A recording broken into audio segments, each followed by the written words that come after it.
hit subscribe.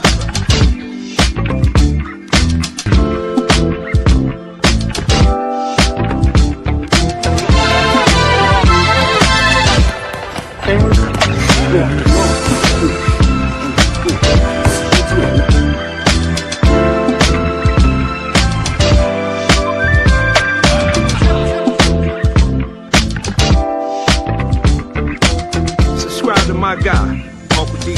Tell him Big Bad sent you. Spurling. I'm an attorney here in Houston, Texas, an advocate for black men, largely because I am a black man. I'm a black father, I have black sons. Hey man, I do what I do.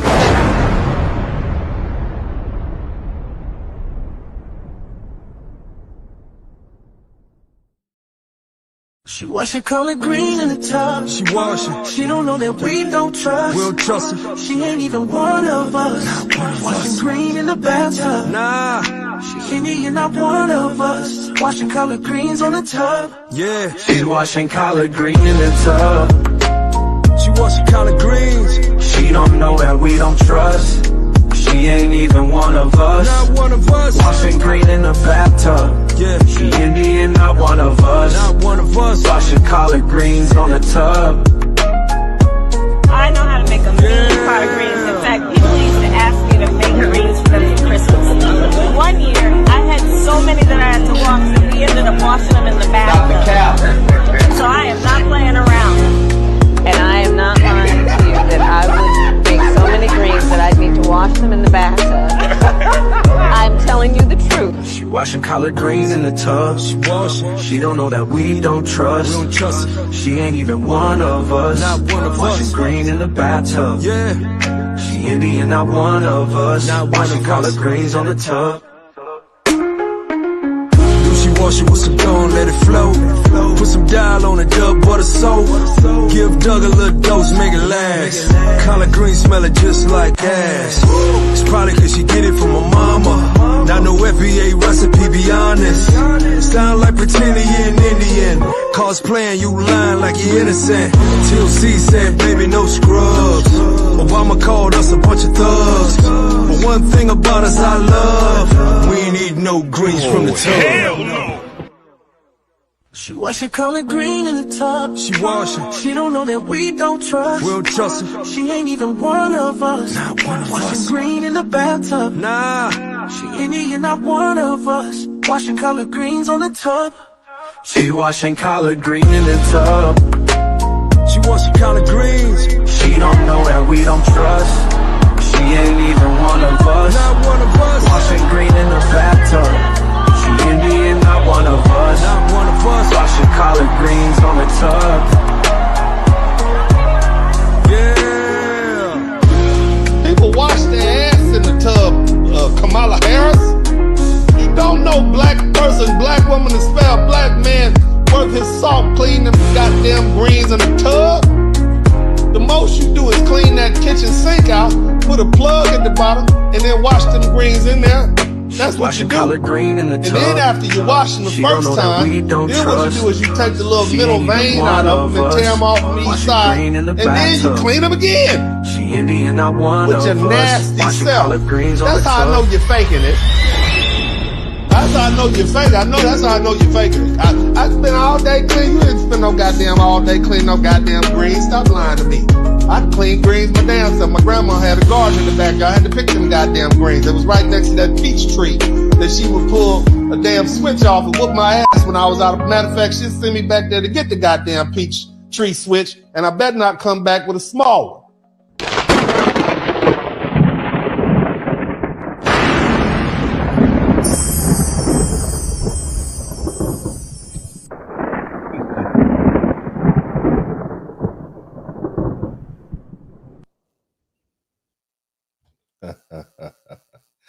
What's up? Welcome, everybody. Welcome to the broadcast. Shout out to everybody in the chat room. Y'all hit the number 1 button if you can hear me. Shout out to Big Bass Life, man. He has created some masterpieces, man. Shout out to everybody in the chat room, man. I hope you all are enjoying your day. I hope you're enjoying your night. I hope you're enjoying your evening, wherever you are, man. Y'all, as I always say, I certainly want to just say I appreciate you all for being here tonight. I hope you enjoy the entertainment. Big shout out to everybody who's contributing to the Super Chat, the Cash App, and the PayPal. Big shout out to Fire for Effect. Thank you so much. Thank you so much for being the first person to contribute to the Super Chat. Now, look, man, we're gonna do it. We got a lot to learn tonight. As you all know, I pride myself on being one of the people who focuses on teaching, because you'll remember these things that we talk about years to come. Some of the stuff, who married who, what superstar fell out with who had a baby by who, all that stuff is going to pass. But if I can help you learn something, I mean, you guys are getting university level education right here on YouTube, and I think that's the best use of this resource. But anyway, welcome to the broadcast. My name is Dennis Spurling, and tonight I want to have it. Well, can you all hear me? Can y'all hear me? Hit the number 1 button if you can hear me. Somebody says, does this include white people? Yes, actually, I have a very special segment dedicated to white people, white Americans in specific. I want you to hang around till the end, okay? I want all the white people to hang around till the end, because I have a special conversation set aside for you all. But first, I want to, again, just welcome everybody to this very serious conversation. And let me say this at the outset, so there's no confusion about what kind of broadcast this is going to be. This is not a Trump rally, okay? And this is not a personality discussion, and this is definitely not an emotional venting section. This is a conversation for people, and we're going to talk about power, we're going to talk about survival, and we're going to talk about responsibility. Whether you like Donald Trump or you can't stand him, it's irrelevant to what we're doing here tonight, okay?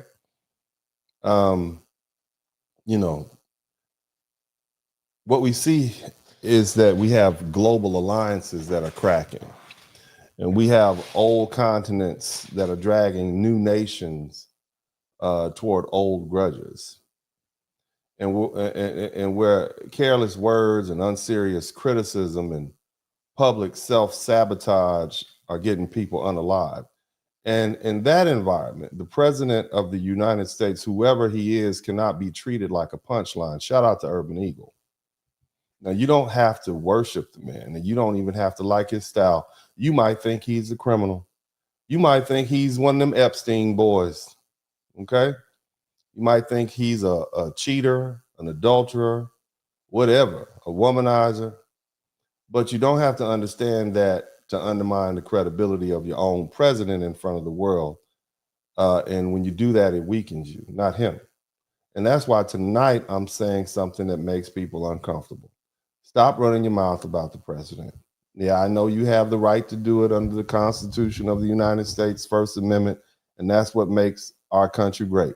But still, stop calling your president stupid, okay? And stop telling the world he doesn't know what he's doing, and just pray for him.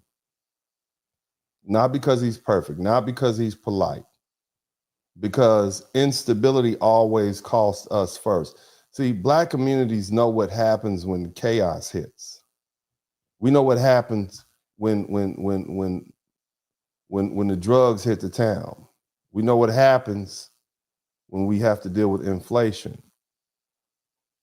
Okay? And so tonight we're going to talk about a lot of geopolitics. We're going to talk about Greenland. We're going to talk about NATO. We're going to talk about Europe. We're going to talk about Russia, Venezuela. We're going to talk about the Western Hemisphere. And it's going to go quick. But I think when I finish with this, okay, when I finish explaining you what I perceive Donald Trump's posture is, whether you like it or not, it's going to make a lot more sense to you. So you'll stop thinking emotionally and start thinking strategically. Again, this is not about politics per se. This is about survival, our survival. Now, my goal tonight is not to make you like Donald Trump. Shout out to everybody who voted for Kamala Harris. Somebody type collard greens. If you voted for Kamala Harris, type collard greens in the tub. Go ahead. Let me hear it. Come on now. Where are all my collard green in the tub people? Come on, let me know. Come on now. Don't be ashamed now. If you voted for Kamala Harris, somebody type Kamala Harris in the chat room. If you voted for Kamala Harris, write Kamala Harris in the chat room. 93% of black women voted for Kamala Harris. 21% of black men voted for Trump. 79% of black men voted for Kamala Harris. And 7% of black women voted for Donald Trump, more or less. Okay? My goal tonight is to get black people to stop speaking negatively about Donald Trump. I can't control everybody else. Everybody else might have a legitimate beef. I'm talking to black Americans, specifically foundational black Americans. You see, I know already, you know, some of you all just bristled up when I said it. You're like, oh, he can't tell me. Well, I know you did. And I know some of you think that that's never going to happen, Dennis. We like your broadcast. We're glad you got a haircut. But we're never going to not talk bad about Donald Trump. It has become a national pastime. I get it. I understand. I understand. Okay, I get it. All right. Now, I'm not measuring success by a conversation. I'm measuring it by the following. The next time you think to talk about Donald Trump, if you've heard this broadcast, if you just pause for a minute, I've done my job. Okay? That's it. Because see, that pause means you've grown politically. You've matured politically. It means you've become more serious. It means you're starting to understand how politics and power actually work. And the truth is, a lot of black people decided they were just never going to like Donald Trump. And so, you know, it is what it is. Before they studied leadership or geopolitics or history, or even lived a little. And not because of some deep analysis, because, you know, he just wasn't your choice. You chose Kamala Harris. That's not your choice. You just gonna not like him forever. Okay? Now, here's the thing. Okay? You know, here's the part people struggle with. Leadership doesn't stop because you're disappointed. Reality doesn't pause because you didn't get your preferred outcome. Donald Trump is the president of the United States. And once that happens, preference becomes irrelevant. Authority exists whether you like it or not. And this is where many people fail politically. They stay emotionally married to the outcome they wanted instead of adjusting their mindset to the power that actually exists. And that's not resistance. That's just straight up immaturity. Now, I'm going to refer to my books, Rules to Live By, because actually I wrote about Donald Trump and I wrote about what we're dealing with right now and power and many of these other things many years ago in my books, Rules to Live By, which you can get online at Amazon. And I actually have a few copies left. I will be more than happy to provide you with a copy of the books. Here's what let me see if I have some of the covers. I don't even think there's a cover right there. If you look at that, you can get those books online. I do have some autographed hard copies. But in chapter 13 of this book entitled The King's Eye View, I explained that leadership must be judged differently than everyday life. Okay? Most people look at decisions one at a time through you base it on fear, you base it on feelings, you base it on moral outrage. But a leader, or as I say, a king, doesn't have that luxury.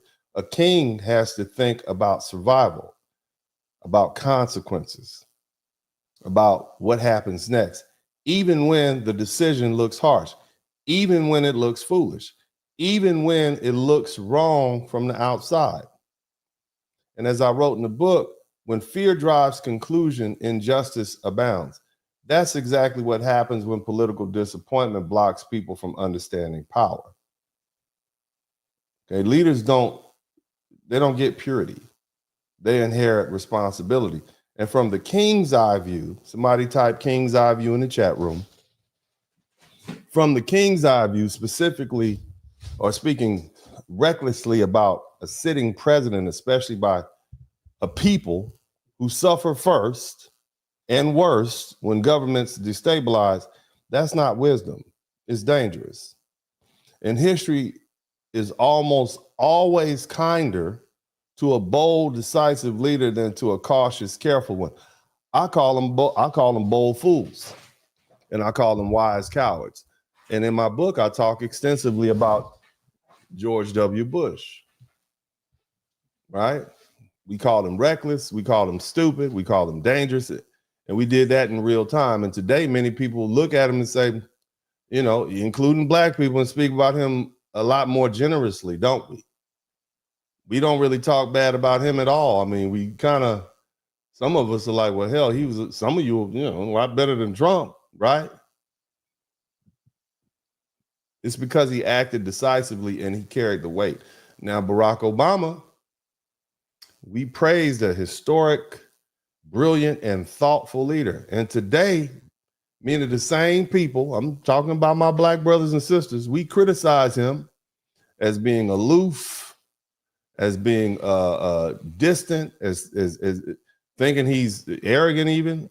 And a lot of us have a problem with the fact that he was unwilling to spend his so-called political capital on black people when it mattered. In fact, even the brown people, the immigrants, are calling him the deporter in chief, because come to find out, he deported more illegal immigrants than any other president in history. You see, and that shift didn't happen by accident. That's history revealing what emotions hid. Leadership decisions are rarely understood in the moment. They're understood years, sometimes decades later, after the shouting dies down. Meanwhile, hesitation gets exposed over time. And black people, all people, in fact, should understand this. Okay, we've survived leaders we didn't choose, governments that were openly hostile, systems that didn't care, okay, whether we live or die. And we didn't survive that by insulting people. We survived it by discipline, and we had strategy, and we practiced restraint, okay? And that's why our response to Donald Trump being in office has to change. Now, for the people who, love the Lord, like me, shout out to Faquan, the Bible doesn't say pray for leaders you like. It doesn't say pray for leaders you voted for. It says pray for leaders because their decisions affect your life, your safety, your money, your future, and your children. Okay? And judgment from leadership belongs to God, not to the crowd. And speaking curses over the person in charge of protecting you has never helped protect anybody, especially black people. And it has only left us exposed. And I'm gonna say this plainly: stop speaking against the president and start praying for him. Because whether you like him or not, what happens next affects all of us. Now, we need to, since we're talking about prayer, all right, I'm gonna let you hear this video by this pastor who said this, because this is the motivation that kind of brought this about. And I want you to hear what this brother has to say. You all hit the #1 button if you can hear it clearly. Using that man outside your understanding. You can only understand Donald Trump if you read the Old Testament and see how God used prophets to destroy. So guess what? On one side, Donald Trump is doing God's will, while at the same time, he's also producing the very vengeance that's going to cause people to attack us in the future. But it's ordained that way. Okay? They are dancing so much in Nigeria because Donald Trump went over there for one reason and brought it with the United States military. He said, oh, you want to kill Christians? Wonderful. We're going to kill you. And we sent a bunch of military people over there, and they just start knocking down terrorists like you do at the bowling alley. Now, can you all hear this clearly? Make sure you can hear it clear. If you can hear it clearly, let me know. Hit the #1 button. He said, this is return for what you're doing to Christians. So the Nigerians are dancing. Then I woke up this morning and found out that Donald Trump then bombed Venezuela and kidnapped the president and his wife and brought them back to America. I was like, what? Do you realize how crazy this is? Your president said, y'all won't stop with the drugs over here, and I have known for decades. He gave him a chance. He said, okay, stop. We first gonna start bombing your boats. How many know for the last few weeks our military have been bombing all the boats bringing drugs to America, killing your kids? They want evil in this country. They want drugs to keep the systematic. Never mind. They said we have overwhelming evidence that the president of Venezuela was in cahoots with the drug dealers, pouring drugs into America. That is not something that you do, is you break into another country, bomb the man's home, and you take the president and his wife of Venezuela and then put them on a helicopter and bring them back to Brooklyn. Back to Brooklyn. But guess who's rejoicing? Y'all want to know who is rejoicing? The Venezuelans. So that should tell you something. Yeah. Why is it every time, all the people talk about this man, but every time he does something, the people rejoice. And so you're making decisions based on emotions of what you think. You're not making decisions based on how God uses men. When you see how God is using this man, he fits so easily into scripture when God gets ready to judge evil. And the men that he always uses to judge evil are always crazy. Don't say anything negative about the president. Just pray for him. All right. So you guys generally get the picture. And I mean, that video has gone viral. I mean, there are people all over Black America, and that's a famous Black pastor. So, you know, I felt the need to kind of bring that, you know, to our table here. So now let me do this, because I want to try to bring light to what I believe that pastor is saying.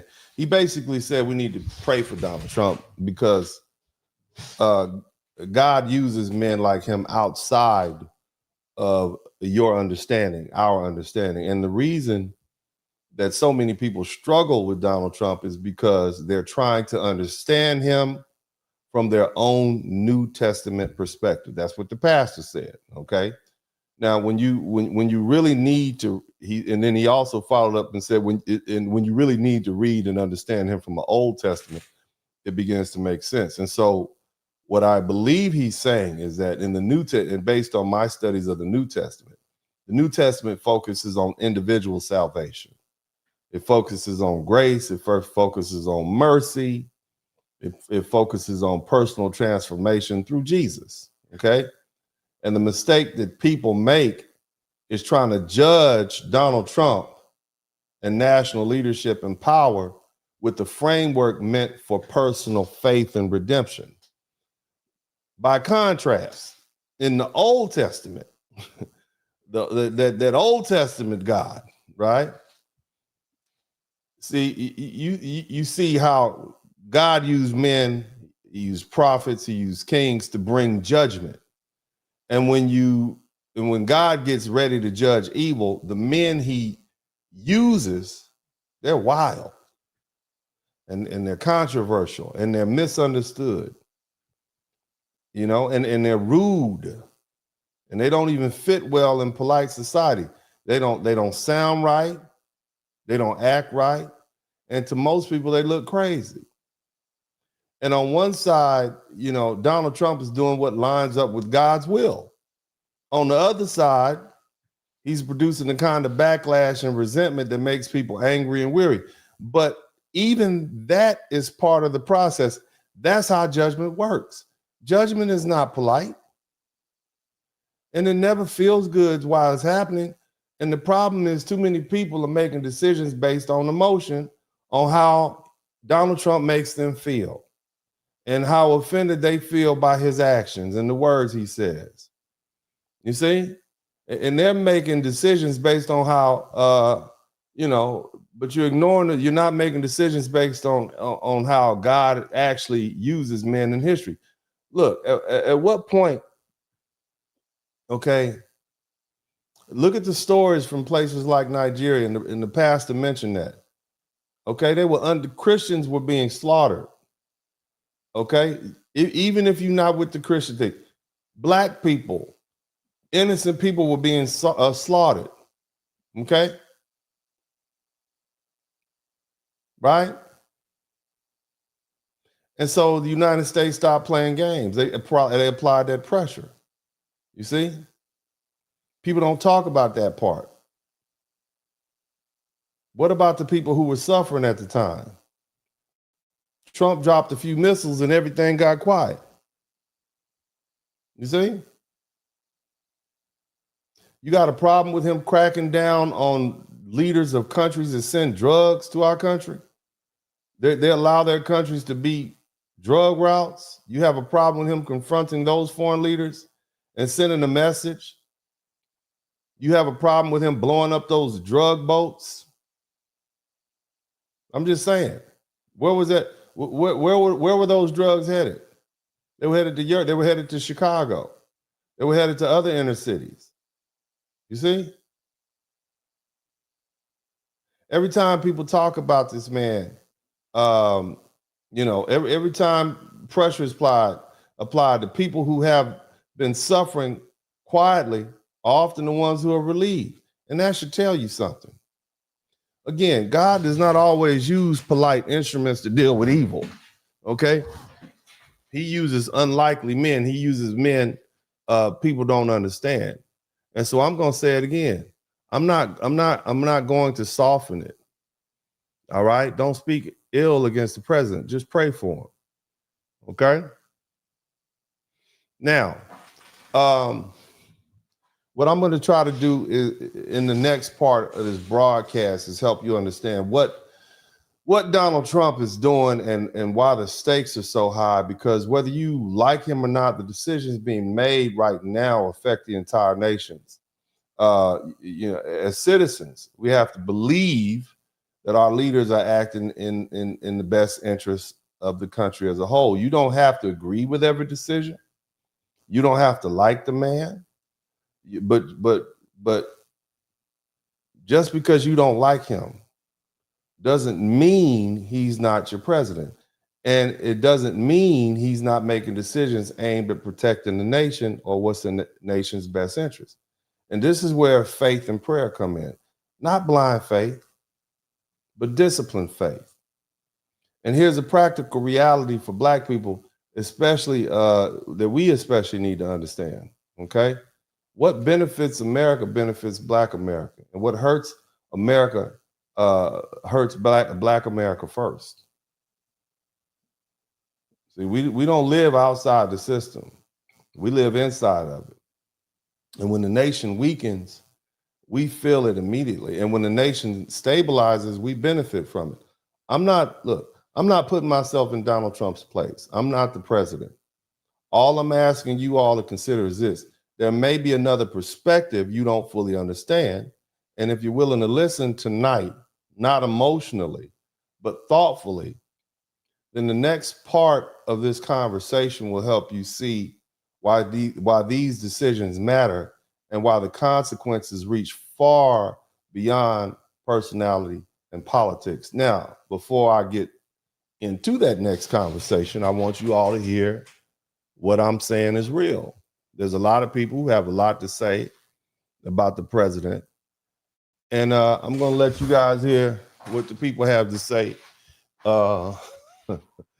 Probably you all are probably saying a lot of the same things about Donald Trump. But let's go ahead and listen to what the folks have to say. I'm going to hit the number 1 button. And y'all go ahead and let's go ahead and get into it. Hit the number 1 button.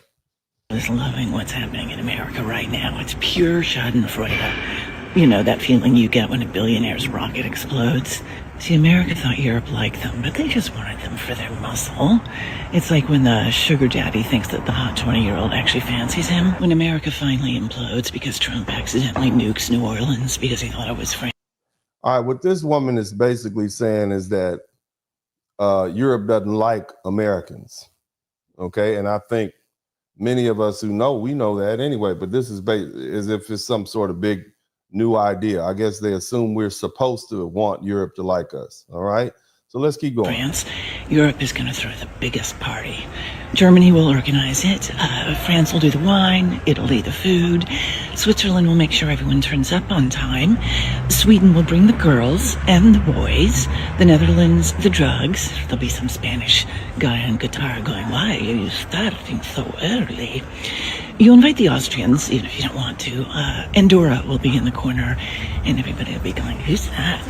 And the Brits will make sure there's a huge fight at the end. And then Russia turns up. Did you forget to invite us? Guess who's your sugar daddy now? Yeah. So, people have very strong opinions. Let's hear from the man himself. Y'all hit the number 1, but let's hear from Trump himself as he tells us what he's going to do. Hit the number 1. 97% of the drugs coming in by water, and we are going to start now hitting land. with regard to the cartels. The cartels are running Mexico. It's very, very sad to watch and see what's happened to that country. But the cartels are running, and they're killing 250, 300,000 people in our country every single year. The drugs, it's horrible. It's Did you hear what did you hear what he said? The drugs are killing near almost up to 300,000 people in our country. We don't grow that. We don't grow those drugs in this country. That's what the man is saying. This is what the president is looking at. This is the president's perspective. Okay? So again, let's keep listening. Devastated families, you lose a child or a parent. I mean, parents are dying too with drugs. So we've done a really good job. We're knocking it down. The numbers are really getting to be, they're always going to be too high if you have one person, but they're going down just like the border. The border was a total mess for years. I did it the first time very quickly, and this time I did it even better because this was a bigger mess. This was a border like no other probably in the history of the world. There's never been a border like that when anybody could just walk into your country. The border's ostensibly really closed now. Closed. You can't come in. And nobody comes. Nobody even tries. Getting people in Greenland to get them on board with a possible U.S. I'm not talking about money for Greenland yet. I might talk about that. But right now, we are going to do something on Greenland, whether they like it or not, because if we don't do it, Russia or China will take over Greenland, and we're not going to have Russia or China as a neighbor. Okay?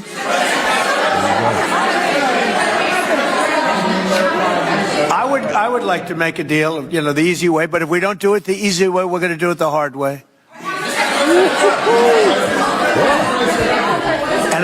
And by the way, I'm a fan of Denmark too. I have to tell you, and they've been very nice to me. I'm a big fan, but the fact that they had a boat land there 500 years ago doesn't mean that they own the land. I'm sure we had lots of boats go there also, but we need that because if you take a look outside of Greenland right now, there are Russian destroyers, there are Chinese destroyers and bigger. There are Russian submarines all over the place.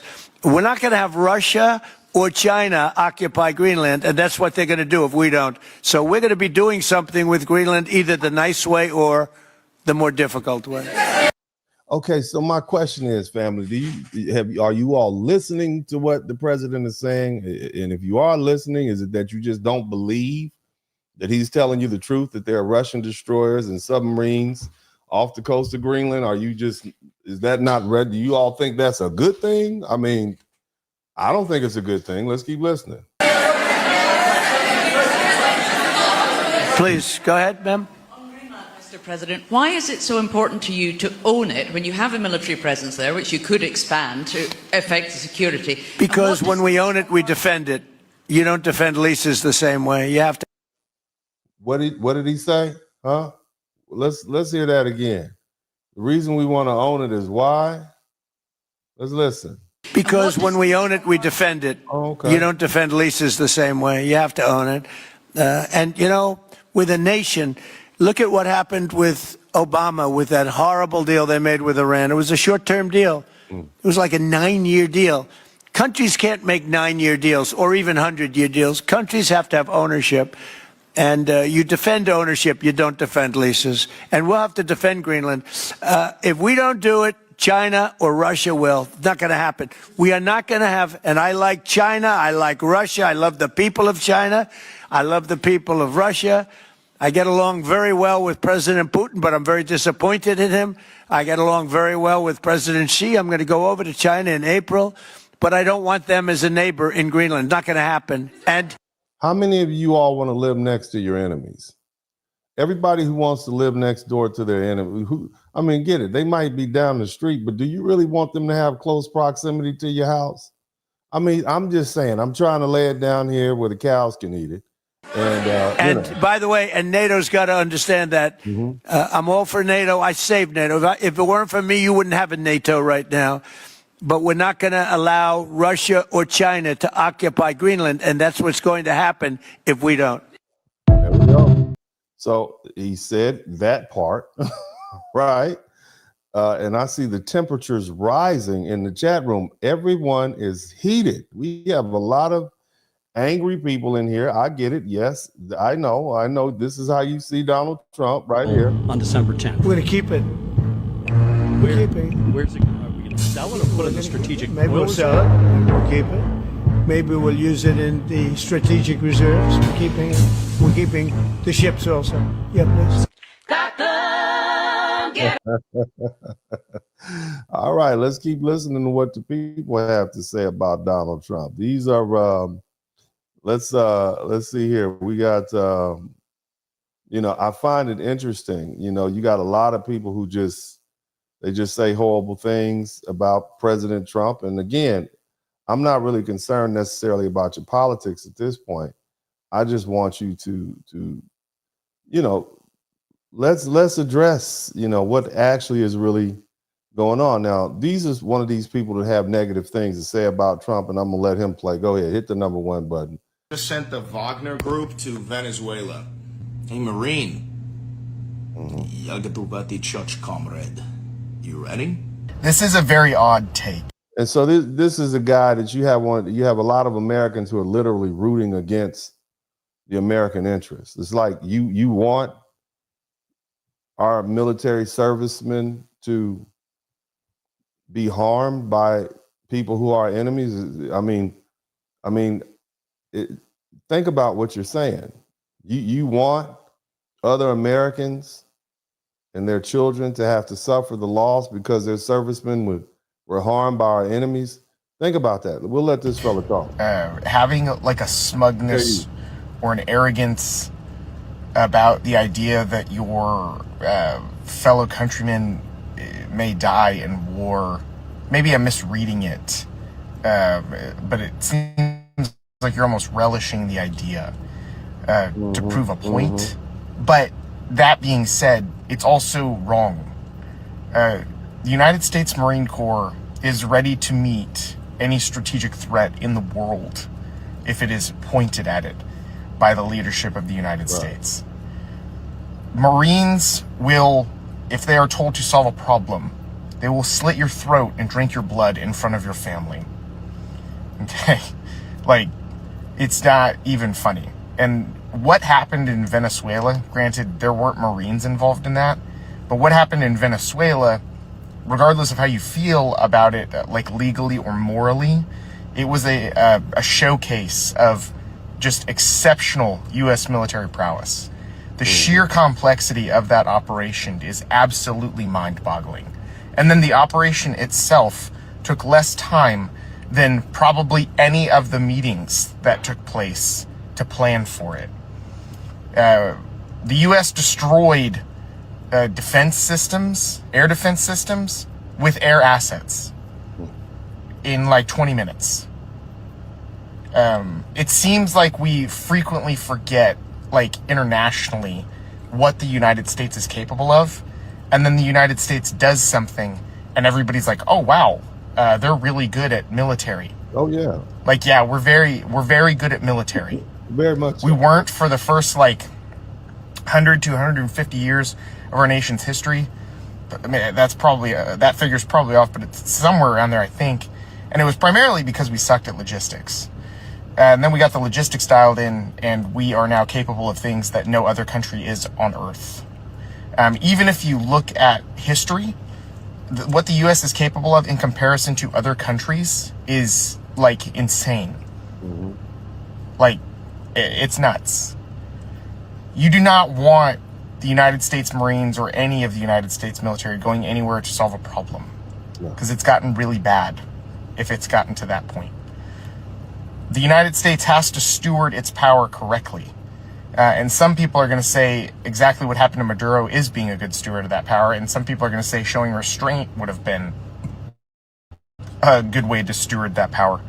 But yeah, I mean, this is a weird take. Yeah. So yeah, like I said earlier, we showed restraint, and we end up having our cities flooded with dope. And as the president said, upwards of 300 American citizens dying every year as a result of that dope that's coming from South America. Hit the number 1 button if you can hear me clearly. 97% of the drugs coming in by water And we are going to start now hitting land with regard to the cartels. The cartels are running Mexico. It's very, very sad to watch and see what's happened to that country. But the cartels are running, and they're killing 250, 300,000 people in our country every single year. Yeah. I wanted you all to hear that so you can hear the numbers that we're dealing with. A year? I mean, family, a year. And of course, shout out to the United States Marine Corps. Shout out to the United States Army. Shout out to the United States Air Force. Shout out to the United States Navy. We support our military personnel on this page. Whatever your politics are, if you're an American, be happy, be thankful that we have young men and young women who are willing to put their lives on the line for you. So we support the United States military here. Nevertheless, let's keep going through these videos, and we'll continue this. Just coming in, that Donald Trump just gave Cuba an ultimatum. Either you make a deal now before it's too late, or you are going to face the consequences. Yeah. Now, and I'm absolutely sure Cuba is taking him far more serious than they would have taken Kamala Harris and they took Joe Biden. Keep listening. one drop of oil and not one help with financial aid will go into Cuba if they don't strike a deal immediately. For all intents and purposes, Cuba will be completely shut down. But don't you understand what this president is doing as Russia and China have the ambitions of taking over the world? Right. He is securing a fortress around the United States of America by purchasing Greenland right off the East Coast and securing Cuba that Russia can never go in there again. That almost guarantees the safety and the security of all of our families on the East Coast.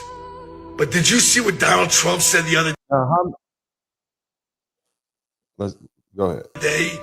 That he had a greater calling other than making money? That almost like God has spoken to him and said that. Now, how many of you all have a problem with Donald Trump eliminating is it 70-year-old threat that is Cuba? I mean, love the Cuban people, but I'm just saying, as far as their government, has Cuba been our friend? I'm just talking to folks now. Just tell me. All right. Now, of course, Donald Trump has his supporters. Let's keep listening to these videos. To see this. Let me just say, Mr. President, that this country was going to die without you. This country was going to actually die without you. Now, I know most people don't like Stephen Miller. I mean, I don't know the man, but he does not come across as the most appealing of characters. Nevertheless, what he just said was, or ask yourself, where was the country headed? I mean, you know, not just the international politics. Where were we headed? Were we going to continue having men playing in women's sports? Shout out to Cool E23. Were we going to, you know, with the integrated, sexually integrated bathrooms? Is this what we were going to continue? Were we going to reward Joe Biden for the lawfare, trying to put Donald Trump in jail? Was that what was going to continue? I mean, were we really headed in the right direction? So, you know, you might not like any of the cast of characters that are associated with Donald Trump. But again, let's just, That's what we were facing in 2024. We've been invaded for 4 years. Our communities were sinking. Our public safety had gone to zero. Cartels were running entire communities. Sex trafficking, child trafficking, labor trafficking was out of control. Overdoses were out of control. The cartels were claiming more and more territory. Is any of what he's saying untrue? If any of what this gentleman is saying is untrue, let me know, because this is the perception that I have of where our country was headed. City services were buckling. This was a country on the verge of dying, and you alone saved it. And when you stepped forward originally in 2016, you started the movement to make America great again. And that means make America great again in every way, and that means safety and prosperity and peace and freedom from cartels and crime and gangs. And your vision and your leadership in declaring war on the drug cartels is the single most successful public safety initiative in American history. And I need the media to understand what President Trump has done. People have been talking about drug cartels for longer than I've been alive.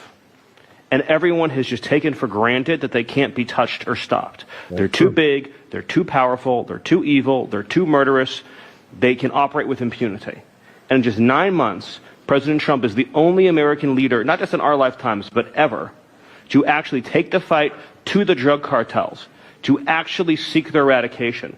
And it is happening. And so while the Democrats are shutting the government down and fighting for free health care for illegal aliens, look at what President Trump has assembled here. He's assembled a team under his vision, direction, and leadership that is saving hundreds of thousands of lives. Hundreds of thousands of lives. And only President Trump could have done this.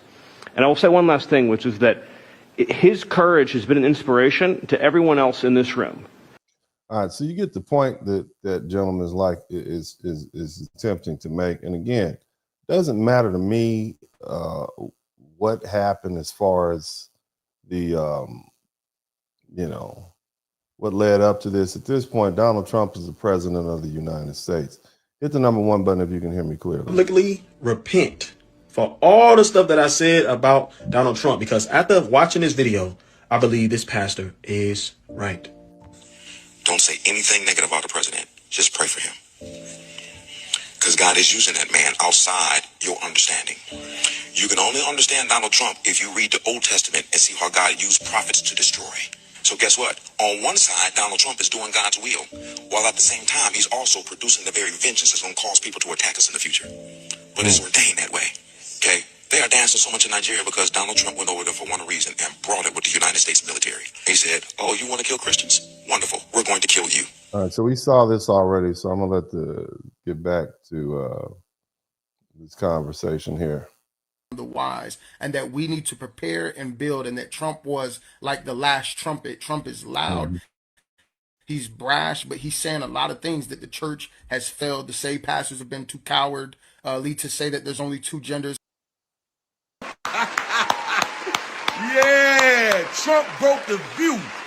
He broke them. Look, listen up. Trump just broke the view. Watch. Your question, who voted for this? The people in South Florida. The Venezuelan community, the Cuban American community, the Nicaraguan American community voted for this. And for us, this is a very, very happy day when we see a dictator who has been part of oppressing and abusing the Venezuelan people for 25 years, when we see him in handcuffs and held to... As you guys know, they don't really like Donald Trump on The View. I've heard Whoopi Goldberg say some very harsh things about Donald Trump. And in fact, they used to be friends. And now you have this woman on The View, a woman of Hispanic descent, who's basically saying, I appreciate what Trump did. And she's been very critical of Donald Trump herself. But the fact that he got rid of this dictator Maduro, I mean, did you think it was a good idea to allow him to stay there? I mean, you think it was good? Was it good for America? Some sort of accountability. It brought me into tears. It brought me great joy. And but are you okay with the way that it was done? But you can, I think both things can be true. Okay. I think you can criticize and ask questions and have concerns about the way it was done and what this means in the future. Right. And I think you can still celebrate that this murderous, corrupt, sadistic son of a bitch is out of Venezuela. Because he has... I think there's 8 million Venezuelan exiles all over the world. People have fled from this man's tyrannical... You gotta tell the truth. You got to, and Whoopi sitting there like a dog face like this. Yeah, just told you the truth. And Sonny gonna ask, well, do you think how he did it? It don't matter. It's done. The people are happy. Everybody's happy. Y'all wouldn't been saying this if Biden and Kamala would have pulled it off, or Obama would have pulled it off. It wouldn't have been, yo, do you think how he did it? It's done. Yo, they're about to fire her. Y'all won't see her no more. Guarantee y'all won't see her no more. To defeat Venezuela, and that is a fact. Maduro's military is one of the strongest, most equipped in South America. and their beaches right now are fortified with Russian, Iranian, and Chinese anti-air systems. These are terrifying America's Air Force. Venezuela also has 5 million reserves, including 8 more civilian reserves. This aged like milk, didn't it? Who are trained for urban warfare. The U.S. has deployed the invasion force in the circled area in Trinidad and Tobago, and aircraft carriers are already seen near the island. Here's the problem. Venezuela has been given Russian and Iranian missile systems that will turn any American naval ship into dust. Maduro also has one of the highest approval ratings in South America. That country is ready to fight for him. Trump has made it clear there will be land operations in Venezuela. He's confirmed this. And as of right now, there's only 5,000 Marines as an invasion force for the entirety of Venezuela. That's not going to be enough, and we could see a drastic fail that will taint America's military forever. Well, that aged well, huh? Didn't it? Yeah. Pop-Tart. I'm tired of these dudes always thinking that they know what the fuck they're talking about, bro. When they don't know what the fuck they're talking about, they don't even understand or even fathom what's going on, or even, like they can't even compute what goes down when it comes to war and battle and any of that. Like, look at that dude, bro. Look at this guy. You think you want to take battle or war advice from a guy that looks like this? Come on, bro. Like, get him out of here. This guy does facials. But it just baffles me how all of these dudes seem to know exactly what's going to happen and how things are going to unfold and turn out. And they always... So 6 of the minute ain't making it hot. I don't need no permission to blow up your spot. I don't need no permission to make you retire. You must not heard what happened to Barack. They must not heard what happened to the Anytime you got the YNs out there making rap music to and telling the stories of Donald Trump, clearly clearly something has changed. My son was telling me he can't turn TikTok on without them talking about politics. I said, well, son, and I said this humorously, I said, well, DJ T47 is the hottest rapper in America right now. Matter of fact, I go so far as to say he's bigger than Beyonce, bigger than Michael Jackson. The whole world knows his name. And so, this is what we're dealing with. Now, of course, there's some real repercussions to what's going on. And this is an example of those repercussions. This is del interior. Desde el partido, el Estado, el gobierno. And what you're looking at are the remains of Maduro's bodyguards. Apparently, Maduro had Cuban security guards from Cuba, and they just had to fly them home. And all of them flying home in these boxes right here. See these boxes? That's what's left of those Cuban security guards who were guarding Maduro. It's 32 boxes. I don't know if they were cremated or maybe it just wasn't enough left to bring them home. But either way, that's what happened to them. So yeah, there's some real repercussions, but yet and still the people of Venezuela are still seem to be very happy with the result. So, we're almost finished here and we're going to go move on to the second part because I want to get into the meat of what we're talking about here today. But you all hit the #1 button and let me know you can hear this clearly. Hit the #1 button. Are going to get excited for this Maduro shit. As you see, black politicians are coming through. Trump is illegal. Trump is illegal. So all my niggas in the hood, let me teach y'all something real quick, yo. Fuck what they talking about. Look at this right here. See, Trump actually got the power to make moves without the congressional approval. So without Congress approval, he can make a military strike. As you can see right here. They did this back in Vietnam. All right? So, as far as it being illegal, I don't know. Because the man has been wanted since 2020, as you can see. Look at what he's wanted for. All these narcotics, tons of cocaine coming to America. That makes it, that gives the president the right to do that because now Maduro is being a terrorist to American citizens. Yo, he's being a threat to the safety of the public to American citizens. So that's why Trump can actually make that move. Look. I'm showing y'all. I'm talking to y'all. And when I say I'm talking to niggas in the hood, I ain't just talking to black people. I'm talking to all of us in the lower class. that don't even really be fucking with politics like that. But politics got real fucking.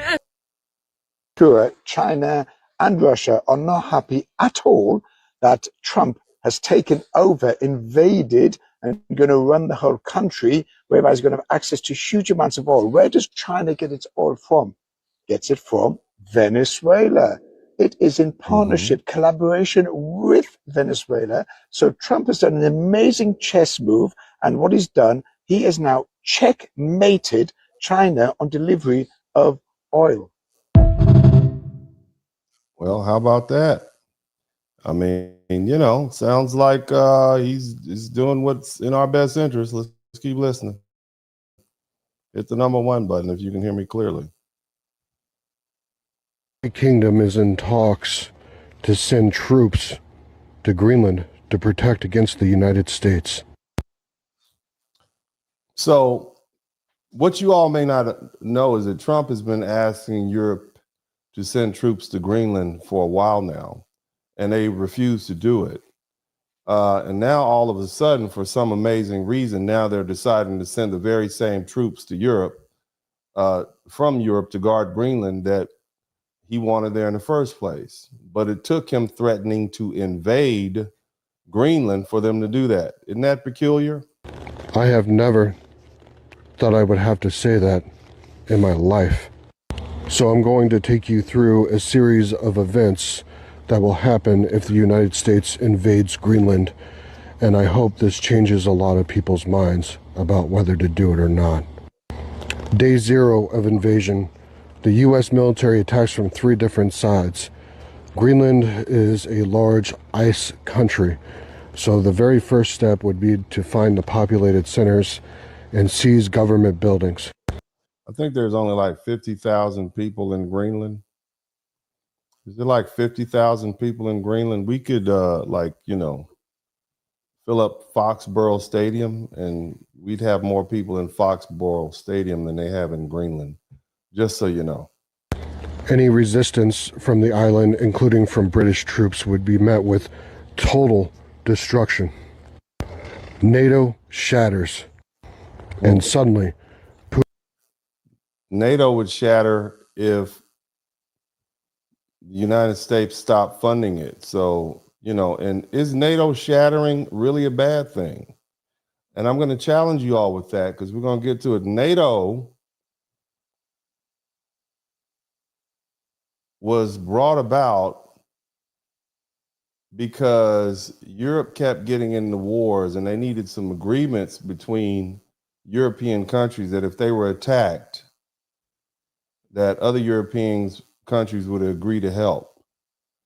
Now, I don't know if you all realize this, but the United States has not been attacked since around 1812, when the British came back to try to, take their colony back. So I don't necessarily think, the United States being attached to or obligated under the terms of NATO is a good thing.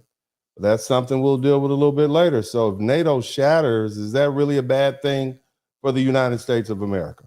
Okay. Putin has no deterrence from launching an all-out attack on previous Soviets. When I said the United States, I meant United States, the continental United States, not Pearl Harbor, which is Hawaii. And I get what you're saying. Technically, you're correct.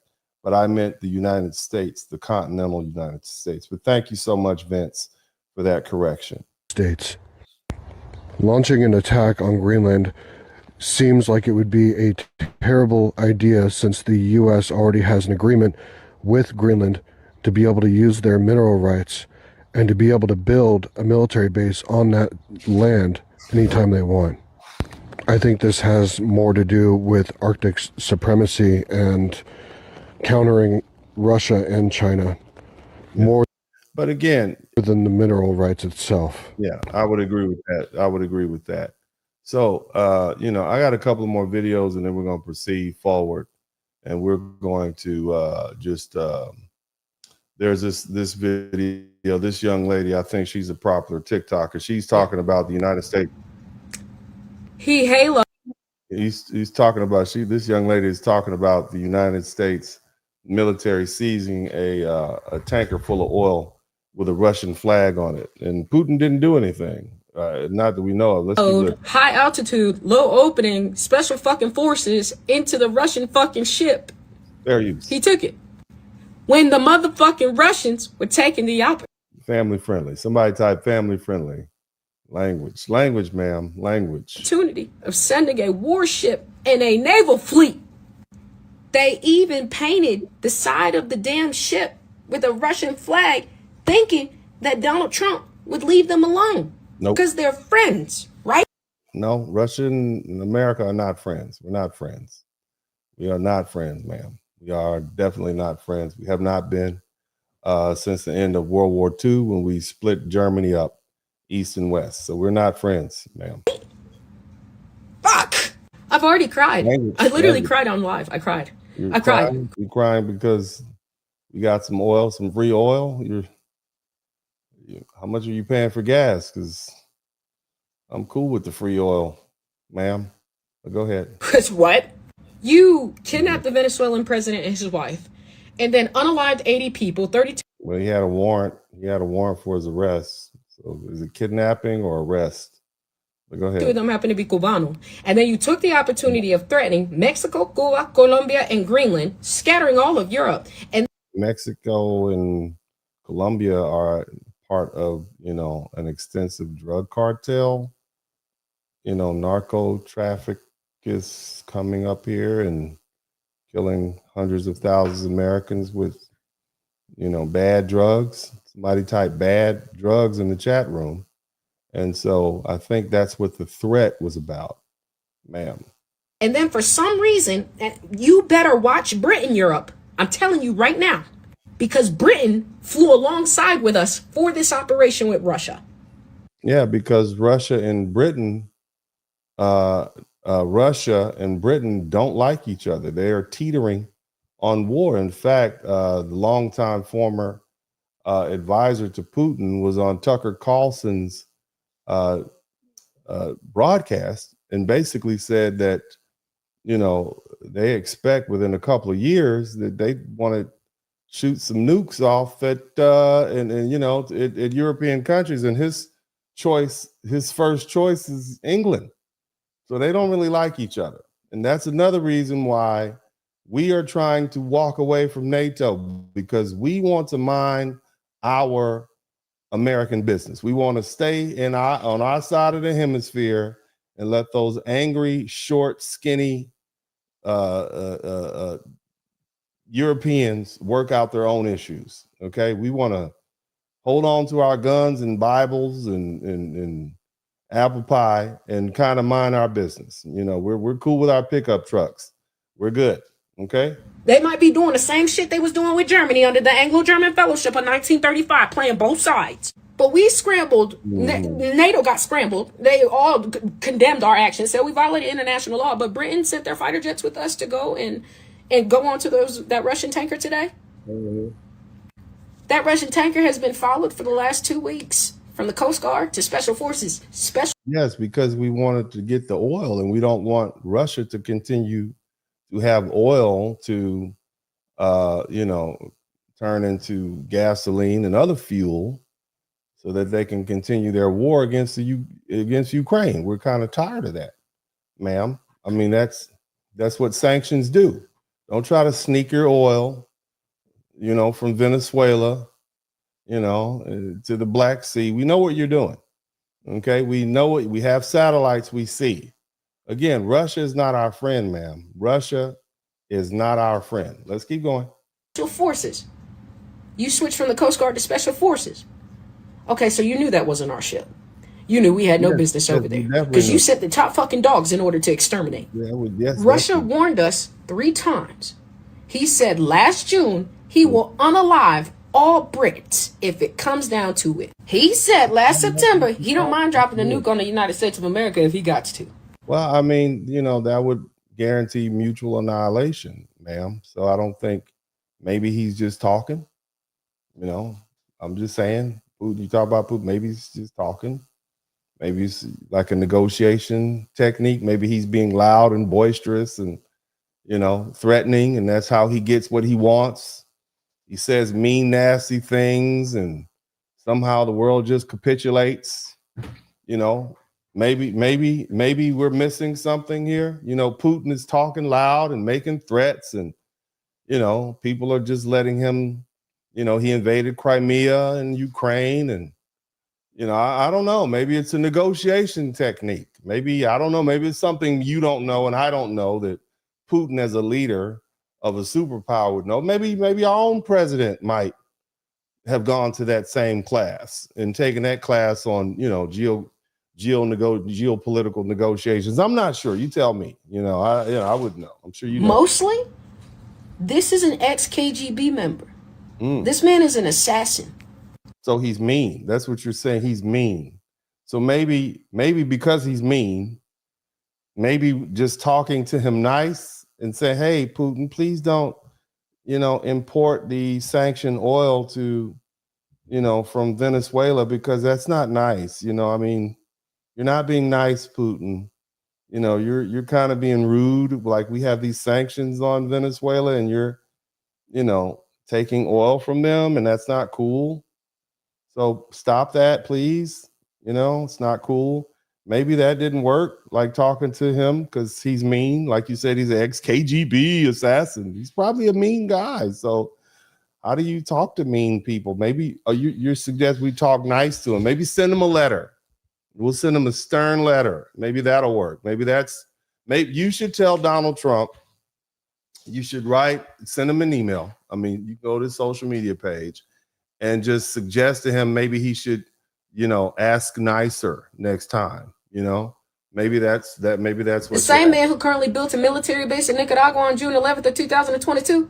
Oh, the same man that just sent his pre-KGB Wagner group over to Venezuela about a month ago, and they're still there. You don't know where they are, though. I'm sorry. Is that the Wagner group? Is that the same Wagner group that the United States Marine Corps?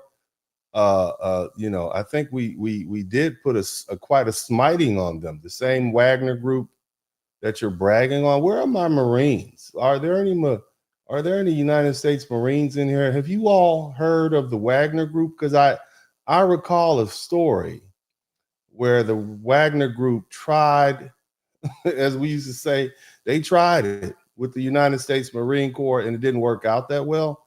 So, but anyway, why are you bragging on the Wagner group from Russia? Why are you, I mean, you know, I'm just saying, because I love being an American and I'm proud of being an American. And, you know, my, you know, history here is, as an American, goes back hundreds of years. You know, I'm a foundational Black American person, you know, and so I love the United States. You know, both of my brothers are members of the United States Marine Corps. Did you know that? You know, my Uncle Bob, is a Vietnam veteran, 101st Airborne, then got out after his tour of duty and re-enlisted as a Marine. So my granddaddy was a Marine. And so, you know, we have great respect for the United States military. So, you know, I would not brag on some other fighting force. Wagner group, is that like what? I don't know what that is, but shout out to the Marines, shout out to the Air Force, shout out to the Army. I support you. I support you. You took Russians. Yeah, we did. They shouldn't have been, you know, the oil thing. It was the oil. Yeah. I have no words. Well, you know, it is what it is. But anyway, let's you know, we got a lot of different diverging opinions about Donald Trump. I got one more video. I'll go ahead and let this play. You know, the security guard that was protecting Maduro and failed. Yeah. Apparently he's come out and has said a few things about the incident. He did. Listen to this. A security guard that was protecting Maduro has spoken, and you got to hear what he said. It's in Spanish, but I'll translate. Also, Trump announced that, you know, the cartels, they're going after him in Mexico. The whole vibe of Latin America has changed. Really? Because of what happened in Venezuela. And now that we're getting firsthand accounts from people that were there, the soldier says they didn't hear him coming. He says the Americans had technology superior to anything they've ever seen. Everything that they were using. Before we get if I forget, you guys make sure you subscribe to the channel, hit the like button. Whether you like me or not, I'm going to make you think. I might make you mad. And again, if you learn something, I should earn something. And I promise tonight you're going to learn something today, wherever you are around the world. Just hang in there. I'm just laying the foundation, letting you know this is what people are talking about. This is for posterity. People might look at these videos in several years. So this is what we're doing. But he's talking about the United States military and our capability, because there's so many people selling wolf tickets about, oh, the Wagner group, and we should be afraid, and Russia and China has all these technologies, blah blah blah blah blah, and then using for radar for anything was completely taken offline. They had drones, and the drones were taking out bases and taking out things faster. They didn't have no technology. They've never had to fight against drones. No. He also talks about that there was only 8 helicopters. There was only 20 men that were sent in. And those 20 men killed hundreds of their men. And none of those soldiers were injured. He talks about it felt like they were firing 300 rounds a minute. Nothing they've ever seen. No. Nothing that they can compete with. And then he also talks to the fact that the Americans had some kind of sonic shock boom that was sent out, and everybody immediately started bleeding profusely out of their nose. They couldn't even gather themselves because whatever was sent at them made them fall to their knees and vomit. So basically, the United States has been developing sonic wave technology for about the past 20 years. I remember hearing about that some years ago. So you can't even fight us. Your soldiers, no matter how much running you do, no matter how many, you're gonna fall down when your brain starts jiggling, okay, and your organs feel like they're going to disrupt or explode. You're done. You're done. This is our military, okay. And the only thing that has kept us from doing what Donald Trump is doing is we haven't had a president who felt compelled to do it and the will to do it like President Trump. Shout out to everybody contributing to the super chat. We ain't got good yet. You're going to learn a lot. I promise you, there are going to be some people in here who hear this broadcast and they're going to say, damn, I think maybe I should stop talking negatively about this man. But let's continue listening. Blood out of their mouth and out of their noses. They were incapacitated immediately. He says he never wants to go through that again. Doesn't want to have to fight with the Americans again. He's sending warnings to everybody out there that you think you can fight the Americans. You don't even know what their weaponry is like and what they're capable of. 20 men took out hundreds, and that's starting to spread all through Latin America. And now they're not saying, if you want me, come and get me anymore. They're like, oh shit. Yeah, you don't say especially that. After Trump says, hey, Mexico, you're on the list too. F-A-F-O. All right. So let's go ahead and get down to business.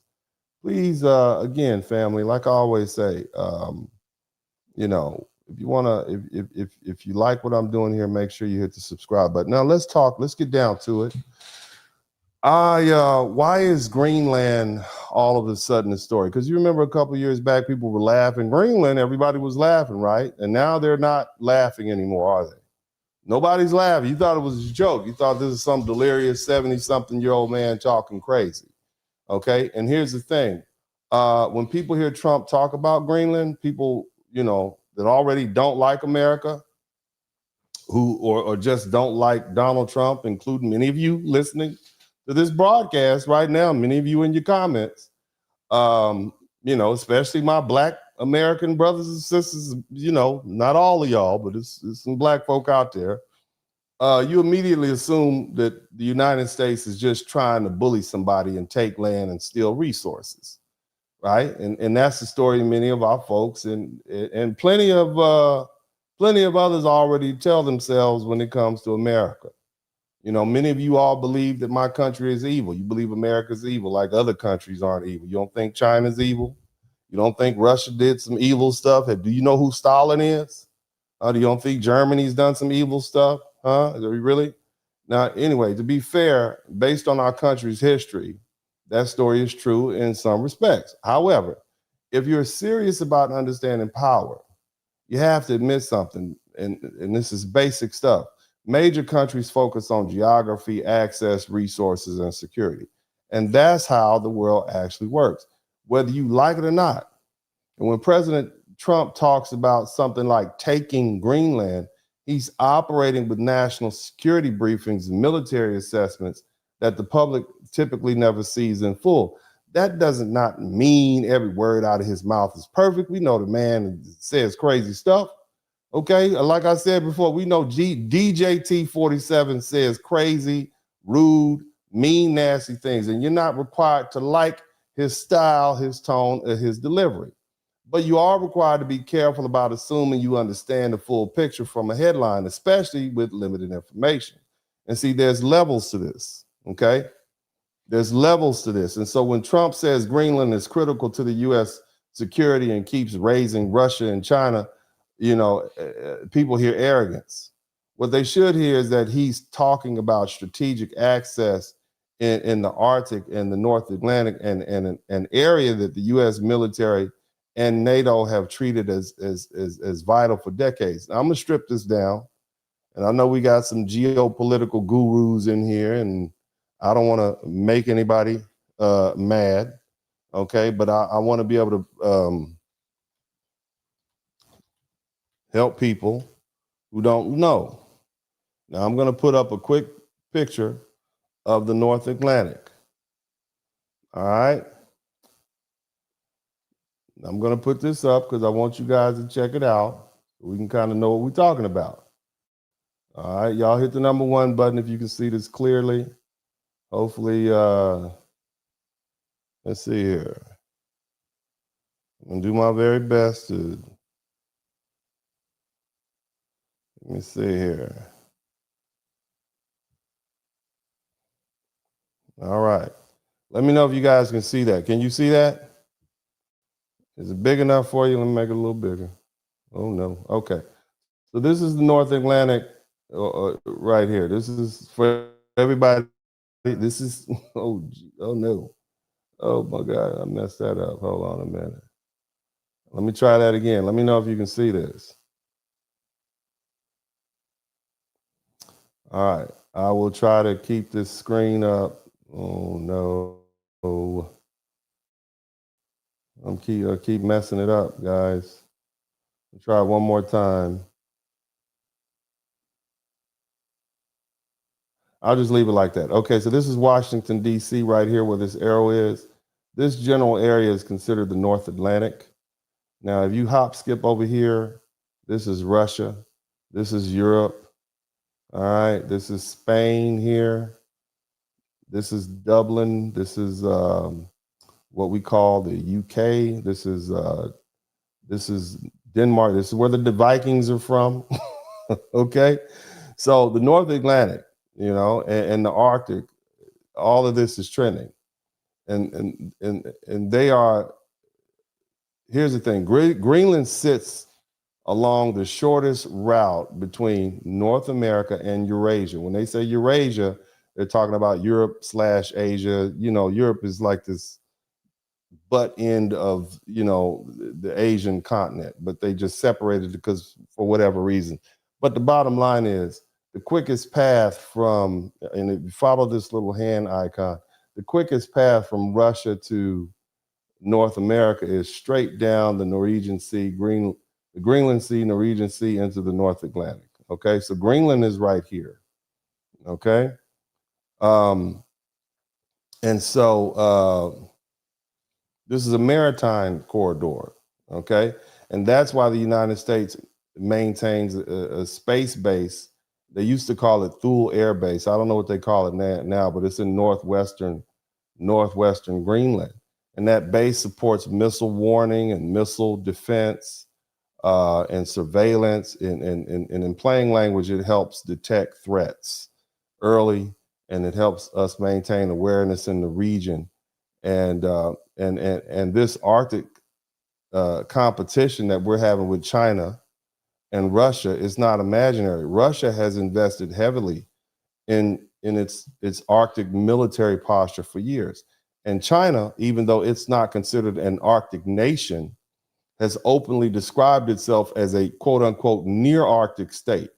And that's given them grounds to go ahead and start trying to take over part of what's going on. And keep in mind, the North Pole, right? The North Pole is beginning to melt because of, heating, global warming, whatever you want to call it, okay? Some people say it's a naturally occurring thing, but the bottom line is there are more travel lanes there that weren't there hundreds of years ago, all right? So here's the point. When Trump says the United States can't afford to be complacent about Greenland, I want you to look at the tip of Greenland and look how close it is to New York. Greenland is closer to New York than New York is to let's pick it, Denver. You understand what I'm saying? Just think about that. All right. And if you just look at Boston or Halifax to the tip of Greenland is closer than Washington, D.C. is to Kansas City. Okay. So it's not very far off. So now we understand there's a proximity issue. Now, does this mean taking Greenville, Greenland, would that be legal, just taking it, right? Is it realistic? Is it wise? That's a different question. I'm not answering that question. Denmark and Greenland's leaders have repeatedly said Greenland is not for sale. Keep in mind, Denmark is over here, okay? You got Sweden, Denmark, and Iceland right here. They're like three fingers sticking out of Northern Europe there. And that's, like I said, Greenland is kind of like its own country, but it's governed by Denmark. They got a thing going, okay? But we refer to Norway, Denmark, Sweden. I'm sorry, I said Iceland before. Norway, Denmark, Sweden. And here's the thing. Greenland, it remains a high value piece of geography at the moment when the Arctic is opening up. And all these great superpowers are competing for a position there. And yes, there's resources, and that's part of the conversation. Greenland has a significant mineral potential. They got a lot of rare earths. And because these rare earths feed modern industry, and it's also necessary for defense production. But hear this clearly, even if we take the resources completely off the table, Greenland is still strategically important because of the location and the early warning capability access. And so Trump, being Trump, he said what nobody else was willing to say out loud: we're going to take it.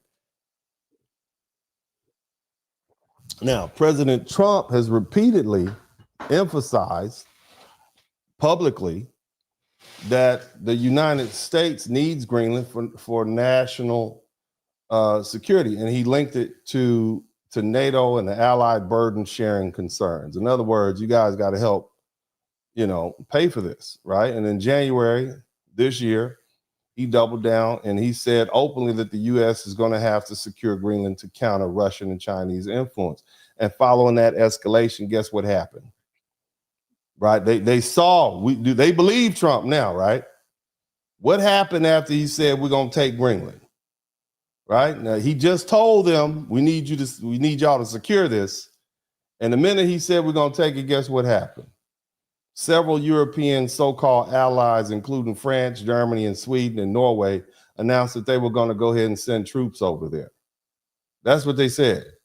Denmark, meanwhile, has consistently maintained that Greenland is not for sale, but they don't want to put the troops over there to protect it. Now, what was the rest of Europe's action? Okay, Russia's response has been loud and dramatic, and it got real serious if you don't know what you listen for. Okay, literally, when the president started talking like the United States was prepared to take Greenland one way or the other, Russia didn't respond calmly. They responded like a hit dog hollering. Trump has said publicly that Greenland is critical to the U.S. national security. And he said it plainly, and if the United States does not move, Russia or China will, and America is not going to accept either one of them as our neighbor sitting on the northern doorstep. And Russia hears that, and they understand exactly what it means because they have to take this man seriously. And so when the Russian, there was a gentleman, his name was Dmitry Rogozin. You guys know who Tucker Carlson is, right? I want you guys to go over to Tucker Carlson's broadcast where he had this former Russian advisor to Putin came on there. Dmitry Rogozin. This man starts using apocalyptic language, talking about the end of the world and framing Greenland as part of a missile defense and the nuclear. You understand me? And this is not because he's being dramatic for attention. That's because Russia is thinking in hard terms about deterrence and detection and being boxed in strategically. And that's fear talking. That's that pressure talking. So Trump is pressing these people. Okay, now watch the contrast, because this is where regular people miss the plot. While Russia is talking like this, it's about to be the end of the world. We're gonna take it to that level. You got Denmark and Greenland. They're handling it through diplomacy. They met with Vice President Vance and Marco Rubio, the Secretary of State. And Denmark once again reiterated that Greenland is not for sale. And yes, public reporting says that, they have some fundamental disagreements, and that's cool. It matters because, but see, it shows who feels strategically threatened and who is trying to keep this inside of the boundaries, of politics. Russia is reacting from a position of vulnerability. Denmark is reacting from a position of negotiation. Two different postures. And that tells you exactly where the real pressure is landing. And if you're paying attention, you'll notice something else. Nobody's panicking about an American invasion. What they're doing instead is adjusting. They're repositioning. They're responding because they understand this isn't chaos, it's leverage. Somebody type leverage in the chat room. Let's see, here's where most of you all missed it. See, a lot of you all are watching and it looks crazy. And it's only because you're watching it like a spectator. You're not watching it like a participator. And from where I'm sitting, this doesn't look like chaos at all. It looks like pressure. It looks like leverage. Trump says things boldly, sometimes even recklessly, but the effect is real. People have to take him seriously. You done went down there and snatched 20 men went and snatched a president of a country out of his house in the middle of the night. So everybody's taking Trump seriously. Greenland went from being treated like a meme to being people taking it real serious. You better take this president serious. It's a problem, okay? And the moment this standoff heated up, Europe started moving. France announced it was sending troops. Germany followed. Denmark said it was about to increase its military presence. Other European countries said we're gonna help. And the troop numbers aren't massive, but that's not the point. The posture shift is the point. In other words, what do I have to do to get these fools off their butt to put some security up here in their so-called piece of property that they're supposed to have, that they leased us a little area on? You see? So now what's happened is Arctic security, our front door, our back door, depending on how you consider Russia's proximity to the United States, it jumped back into the top priority list. That doesn't happen by accident. And see, here's what you all need to understand, and I want to explain what Donald Trump did. You guys know this man wrote a book called Art of the Deal, and he's transactional. He's a businessman. A leopard doesn't change his spots just because he gets a new title. All Trump did was start high because Europe had started low, right? Europe's position was simple. We're not going to do a damn thing. We're not going to send troops. We're not going to spend any money. We don't care if Russia parks ships and boats next to you. We live next to Russia. They got submarines and boats all around here. Why y'all should get some of this? And Trump's response was equally clear. If you don't secure it, we will. Okay? And we're not just going to send troops. We're going to take the whole thing. It's going to be ours. And I'm talking about Green. We're going to take it from you. And that forced Europe to move. And where did they move to? They moved to the middle. The middle was exactly what Trump said to do in the first place. Put troops in Greenland and you pay for it. So the American public doesn't have to. We're paying for enough. And that's the art of the deal. And see, most people miss that because you don't like Trump and you're thinking emotionally. You're emotionally invested in hating Trump instead of intellectually invested in understanding how power works. You don't have to like Trump. You don't have to like how the man talks. But if you're an American citizen, you should at least recognize when your country just got leverage without writing another blank check that you're going to have to pay for. And let me make this plainly clear. Europe started with zero. They didn't want to help. They just got this piece of land over here in the Western Hemisphere. And they just want to hold on to it. Okay? See? We're not giving anything. Their position was, we're not adding troops. We're not spending money. We're not treating Greenland like a priority. We have other things to do.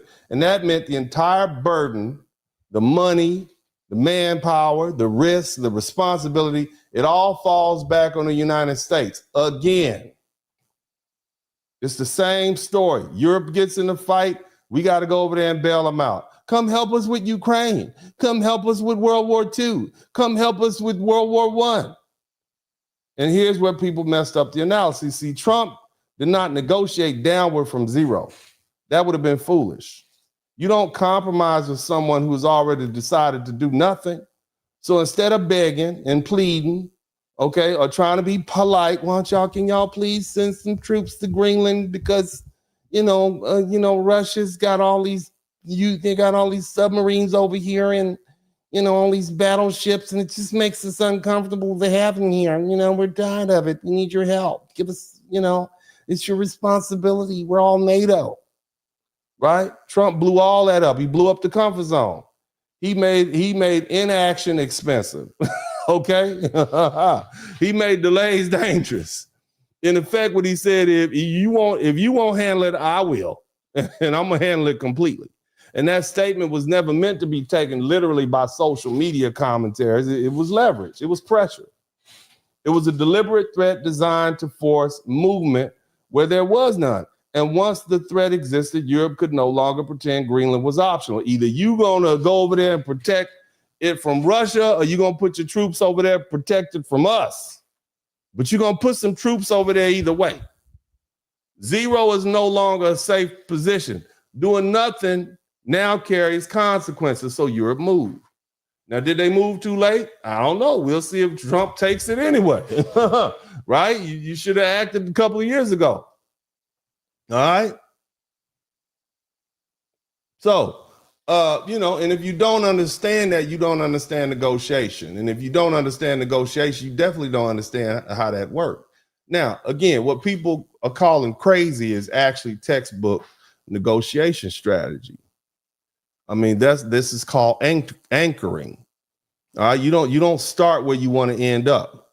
You start at an extreme, and that makes the other side uncomfortable enough to move.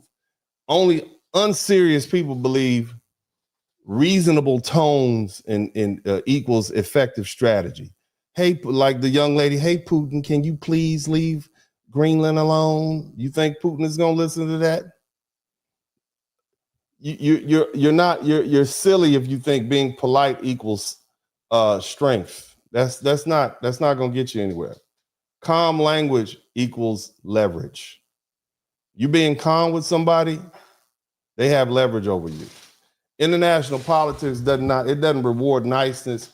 It rewards results. And Trump didn't wake up one day and randomly decide to threaten Greenland. This moment came after years of the same pattern. Europe underfunding its own defense, so we have to do it. Okay? All right? Europe relying on U.S. protection, and what that means is our tax dollars and our soldiers. I just told you I got a bunch of family members in the military. Some of y'all know how much money I pay in taxes. I'm tired of that. I'm tired of footing the bill for illegal aliens. I'm tired of paying for the security, military security and safety of everybody in the world. I'm tired. I want to keep my American tax dollars in my pocket. And then meanwhile, you got Europe ignoring Arctic security because they know if we don't do anything about it, well, the Americans will just take care of it. So the American taxpayer has to foot the bill. You see, and see, again, we have $37 trillion in debt. And you want us to be polite? You want a polite president? Because see, polite requests fail. And so that's why this pressure followed. And that's not madness, that's adulthood. And that's how real negotiations work when the stakes are high. Calling this chaos or insanity is what people do when they don't understand leverage, when they don't understand negotiation, and they don't understand how the real world works. Because here's the uncomfortable truth nobody wants to say out loud. Once Trump raised the stakes, Europe did exactly what it had refused to do for decades. That means the tactic worked. You don't have to like Trump. You don't have to admire his personality. You can think he's a scumbag. You don't have to approve his tone. You can think he's rude. But if you still can't recognize a successful power move that's in the best interest of the United States, that's right in front of you, then the problem isn't Trump. The problem is you're still trying to judge geopolitics with your feelings instead of thinking. And feelings are useless at this level of the world. Now, I can't prove Trump's private motives from the outside because none of us sit in those intelligence briefings. But I can tell you what the public facts show. He escalated the language. He framed the issue around Russia and China. And after the escalation, Europe got off his butt and suddenly started acting with urgency on Greenland. And that sequence matters. That's why I call this a negotiation tactic, not madness. Now, Greenland sits on the routes that matter in real crisis, submarine routes and air corridors and missile paths across the North Atlantic and Arctic. So when people clutch their pearls and say, why are we even talking about taking Greenland? How rude. The answer is simple. Geography doesn't care about your funky feelings. Greenland is America's front door, and front doors get locked down and secured before anything else. Now, let's talk about NATO, because this situation exposes the truth everybody likes to dance around. NATO, the North American Strategic, is it North American Strategic Alliance? I don't know. I think I've got that one. But anyway, NATO leans heavily, and I mean heavily, on the American tax dollar. We're paying for NATO. I think we pay up to 70, 80% of the budget. And we have been doing it for like 50 years or something like that. They need our money and they need our American military muscle. European governments know that. That's why even with all this so-called fundamental disagreement, you don't see Europe preparing to fight the United States over Greenland, do they? They sending a couple troops up there, They need a lot more than that if they were planning the war. They're not loading them up and sending them up there by the hundreds and thousands. See, instead, you see them trying to manage the alliance. You see them they coming over here trying to negotiate. They're trying to calm the situation down and quietly increase their military posture in the Arctic because everybody understands what happens if America stops protecting Europe. They get Ukrained. That's what happens. Okay, and Trump's language creates pressure, and pressure creates movement, and movement creates burden sharing. And the burden sharing matters because the American taxpayer is not supposed to be Europe's permanent financier. More importantly, the American service member, our military, the Marines, the Army, the Navy, the Air Force, Space Force, we are not meant to be lifelong bodyguards for Western Europe, especially when we're nearly 30 or over $37 trillion in debt. And we have serious problems at our home. We're trying to finance Medicaid, or Medicare, and Social Security. That's the reality. You see? And this is why this isn't chaos. It's strategy. Are you understanding Greenland a little bit better? Is it starting to make a little bit more sense to you? So you putting yourself in a position and trying to understand what's going on in the world from your own limited view. And I'm not saying you can't, but you're going to have to do a lot more work than that. Now let's move on to Iran, right? Somebody type Greenland in the chat room. Somebody type Greenland in the chat room. Now we're going to type Iran in the chat room. Are you learning something? Are you learning something? Now, why is it that Iran matters? Most of you all may not know why Iran is. It's in what's called the Middle East. It's formerly known as Persia. You know in the Bible, Persia, over there with them people. But before we get lost in history, let's deal with the stakes right now, okay? Iran is not some foreign country minding its business. Iran sits at the center of the Middle East. And when Iran shakes, the entire region shakes. That affects the oil prices, the shipping lanes, the military conflicts. It affects terrorism. It affects global stability. And when global stability breaks down, Americans feel it immediately. You feel it at the gas pump. You feel it because the price of groceries go up because you can't get the food to the grocery store without the gas. And if the company's got to pay, guess who they're going to make pay? The consumers. It also affects the job market and eventually in military deployments. And so this is not abstract. This is not just academic. Iran influences major oil routes. It backs armed militias across that region. It runs one of the largest missile programs outside of the major nuclear powers, and it sits close enough to the U.S. allies that its weapons and proxies can trigger wars without firing a single missile directly at the U.S. So when Iran destabilizes, the world doesn't just watch, the world absorbs the shock. And if you think that shock hits everybody equally, you haven't been paying attention to history. See, Iran is not acting alone. It's aligned with Russia. It's economically and diplomatically backed by China, and it has deep ties, or did have deep ties, with Venezuela and the other governments who are openly hostile to us. And these are not friendships built on culture. They're built on shared interests. Okay, their job is to weaken America.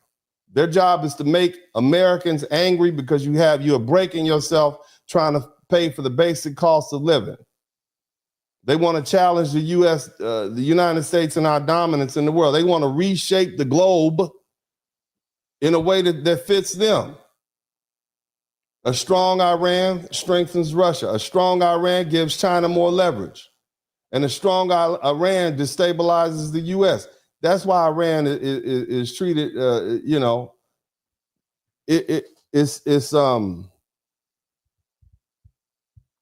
it's a strategic problem, and it's one of them affects American power directly. Now, I want to rewind and take you back a minute. See, I remember when I was little, but I remember stories about Iran. I remember Jimmy Carter, Iran, whatever. Iran was one of the most modern cities, modern countries in the Middle East. Tehran, which is the capital of Iran, or Iran, excuse me. They considered it the Paris of Middle East, not the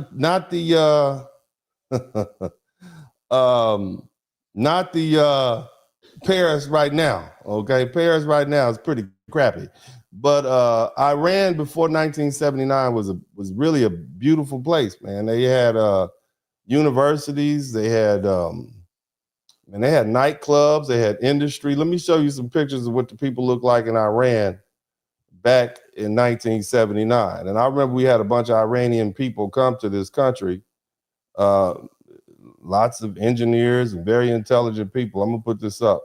This is what Iran used to look like. This is how the women used to dress in Iran. See that? Photos of Iran in 1979. It was out there hot. You know what I'm saying? They had modern cars, no hijabs. What do they call them? You know what I'm saying? Now it look like this. All right. And I find that interesting, family. And I'm just going to say this, and you can take it how I want. I notice a lot of these countries that, when they let these religious factions take over, they go down, and way down. You can take it how you want to. But anyway, back before 1979, women were educated. They had active public life. They had a middle class that existed, that was growing. Okay, it wasn't freedom, because the Shah, which is the king, right? The king, it was an autocratic country. Political power was centralized, and elections were controlled, and dissent was not tolerated. All right, they had a secret law enforcement agency called the Savak. That's their secret police. They were known for torture, arresting people. They disappeared a lot of people. This is under the king, the Shah, okay? There was some economic growth, but political legitimacy, there was none of that. And so I get that contradiction mattered. But by the late 1970s, things got hot. All right. Things got hot because people didn't like the way the Shah was treating them. And so in September 1978, the government forces, they unalived hundreds of protesters in Tehran in a place called Jaleh Square, Jaleh Square, and they refer to that day as Black Friday. The government under that king, the Shah, they massacred and they destroyed a lot of people. And so there was little trust left. And so what ended up happening was the Shah fled a few months later. And here's the mistake people make. That revolution didn't bring democracy. Because see, then the religious people, the clerics, the Muslim clerics seized power, and they replaced that flawed monarchy with a rigid theocracy under Islam. And political repression, it didn't end, it intensified. Women lost rights overnight. They were in school and everything, but next day, 91% of the jobs that women could have were over. University classes women could take were over. Music was banned. Dissent became criminal. You get put in the jail for something you said. And so Iran went from being a controlled modernization to an ideological imprisonment. So the people didn't like the Shah. They protested against him. And then these other people moved in, these religious clerics, and it seemed like it got worse. So be careful what you ask for, right? So basically the cure was worse than the disease. So let's fast forward to what we see going on right now in late 2025, 2026. Iran is facing its largest unrest since 1979 when they had the revolution. And this didn't start with ideology. It started with economics. They're struggling over there. Inflation surged. The currency has collapsed. Your little dollars don't mean anything, okay? Or reals, as they call them. People couldn't afford. They can't afford food. They can't afford medicine. And so you got people mad and in the streets protest. They can't feed themselves or their children. What am I working for? They're being sanctioned.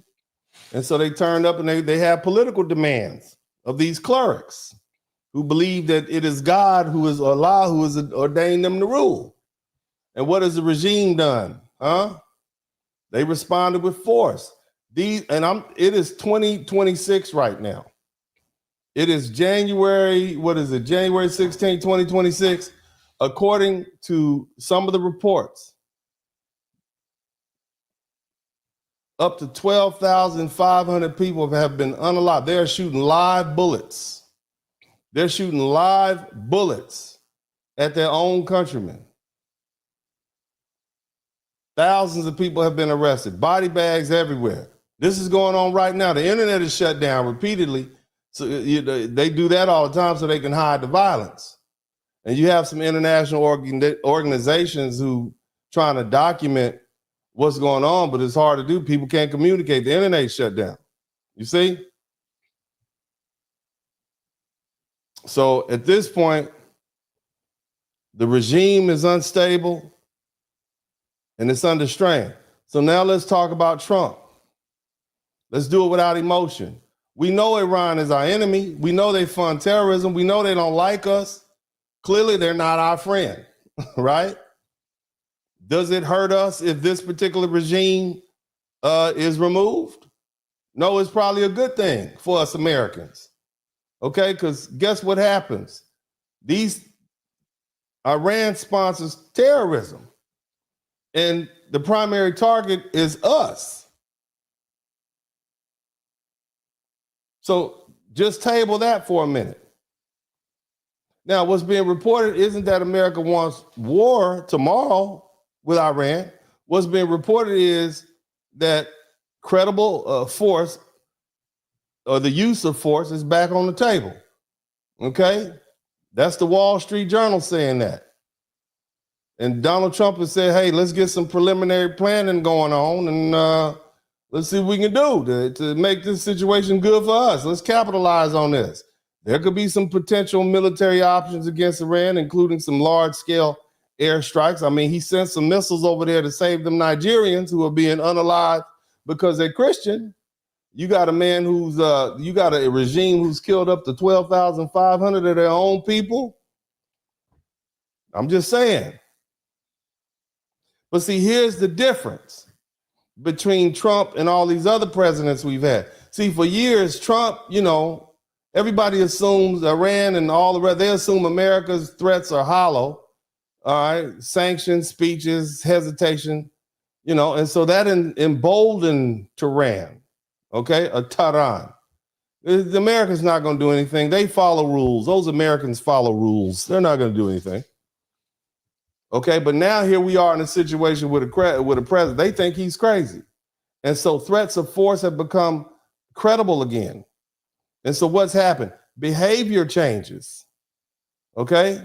And regimes pay the price. Trump, he sent a tweet out on, not tweet, he put a post up on his social media page that we stopped talking to those Iranian diplomats. We're not calling them. They trying to, hey man, we need to talk to Trump. They got wind, they about to use force, so they want to talk now. He's like, nah, we're not going to talk to you anymore. So Trump cut him off. You see? Now I want to bring this home. You don't have to like Trump. You don't have to like his mouth. You don't have to like his style. But weakness abroad always costs Black Americans more. Inflation hits our neighborhood first. Wars don't draft politicians' kids. Okay? Economic stability wipes out Black wealth faster than anyone else. So when America loses leverage, we don't get spared, family. Now, understand that geopolitics isn't about loyalty to this man or his party. It's about protecting your future. If America gets weaker, if we have to pay more, if the price of living gets higher, okay, if our adversaries get stronger, we feel it in real life. Okay, and this is not cable news. So yeah, we're gonna try to do something to get these people out of there or stabilize Iran because we want to keep these prices low and keep these people from being a menace to us. I get that. Now let's move on. So we talked about Greenland, we talked about Iran. Now we're gonna talk about Venezuela again. And I'm gonna explain to you guys again why removing Maduro was not just another foreign event. What happened in Venezuela on January 3rd is not some random headline. It's not just internet drama. It was one of the most serious strategic moves the U.S. has made in decades. And it matters a lot more than people have been told. When the U.S. forces took Nicolas Maduro and his wife, Celia Flores, keep in mind, she's older than him. And I'm going to call her the kingmaker, because when you really look into that relationship, she's the G in that relationship. She's the one who made him. I think Maduro was a bus driver or something like that. And she had already been in bed with the narcos or something like that. She'd helped defend. She's a lawyer, by the way. But anyway, they got brought up out of there and brought to New York, and they've been put up on federal charges. That wasn't about ego. That wasn't Trump ego. That wasn't chaos. Okay, it wasn't America wilding out, American president wilding out. It was calculated. For years, the U.S. government labeled Maduro's regime what it believed it was, a narco-terrorist network. Not just some corrupt government, stealing money from the people, right? But a government accused of working hand in hand with these drug traffickers, moving cocaine and all this other stuff, fentanyl to the United States. Maduro was not our friend. You understand? And the United States spent years trying to be nice. Yeah, we need you to stop doing that, Maduro. All the drugs are hurting our people, We're warning you again. We're going to put more sanctions on you, right? And Maduro didn't give a damn because it didn't do anything to stop Venezuela from becoming a major transit route for cocaine and other drugs headed straight for the U.S. market. Okay? He didn't crack down on the traffickers. Those were his homies. Okay? He didn't clean house.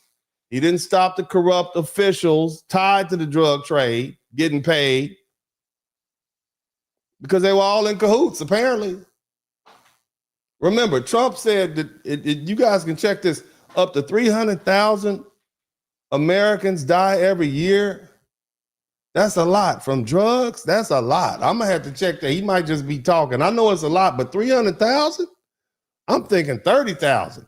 But he's saying 300,000. So if Trump's numbers are accurate, why in the hell do you care if we get rid of one of the a government official who is helping facilitate drug traffic to the United States? Why would you care about that?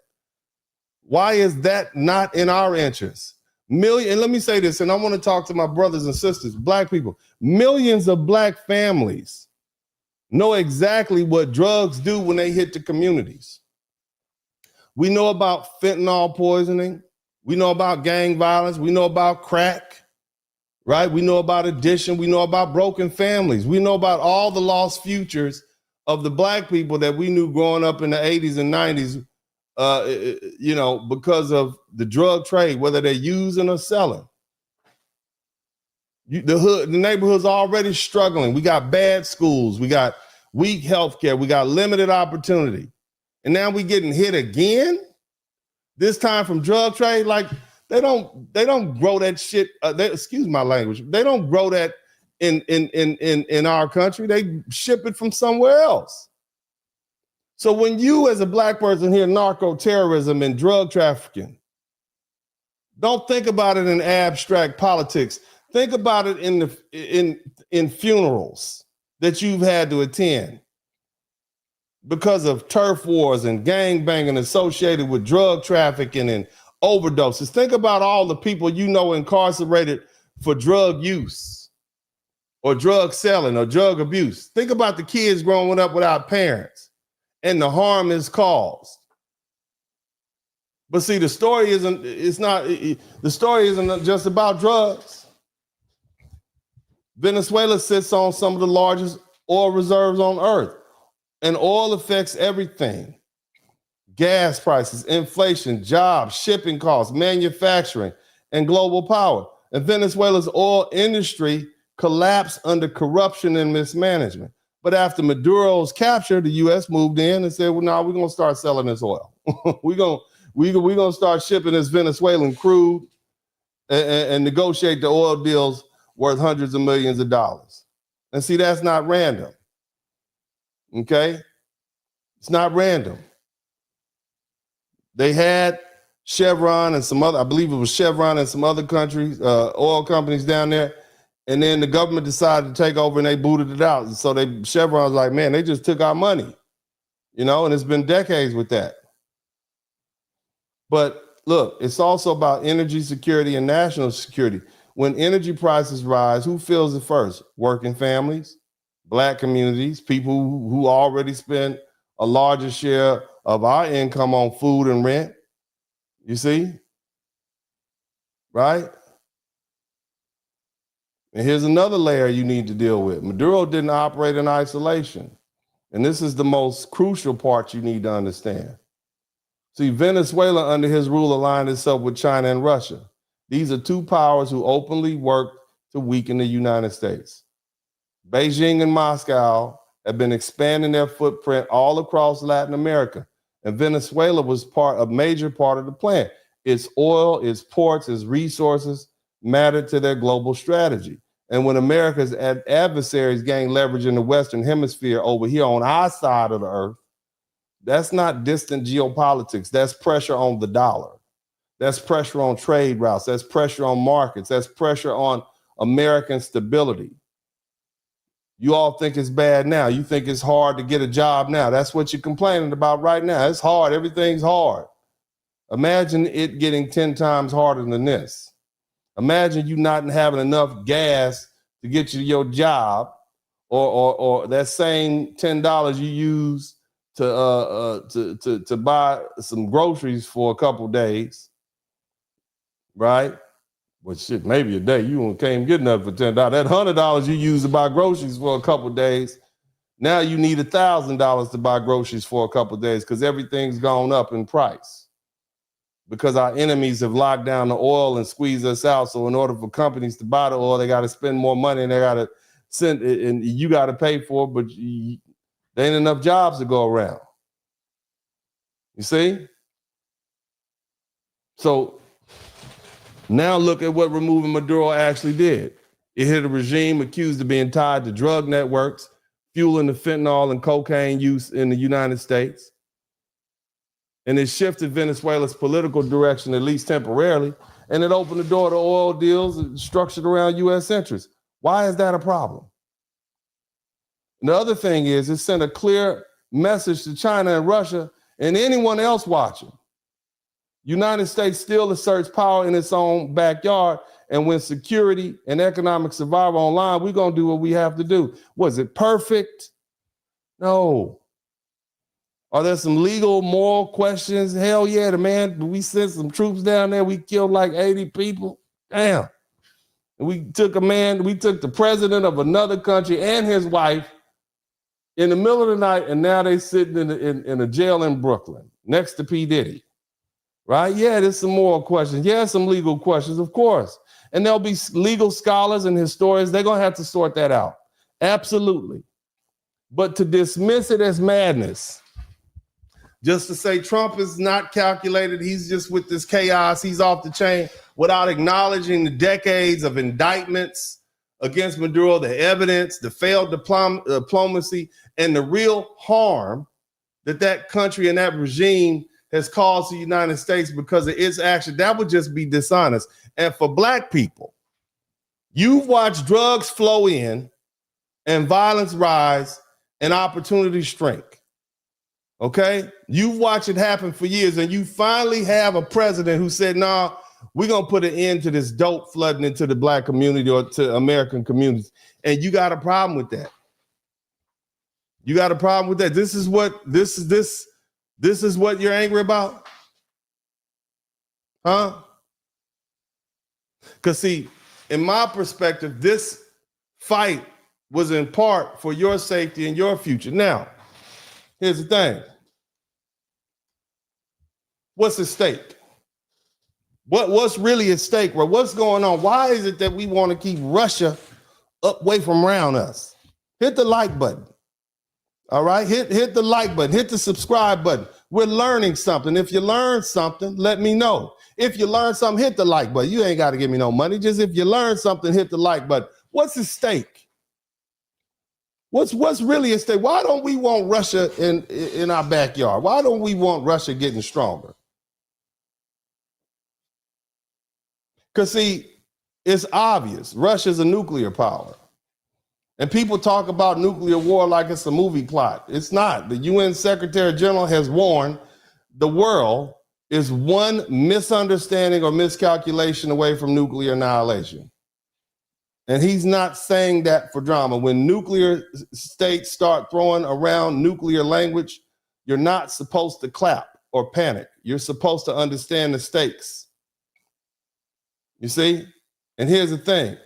You got seconds, not days. You understand? And I don't want to alarm anybody, but here's the part the public keeps missing. Nuclear crisis management is built on detection, confirmation, and decision. It happens fast. The U.S. uses missile warning satellites and other sensors to detect launches within seconds worldwide. So what happens, we got satellites keyed in on all these different positions. Russia actually has mobile ICBM launch, I'll call them units. We even, have satellites that can monitor the submarines. And see, here's the thing. The minute something is launched out the water, our satellites can tell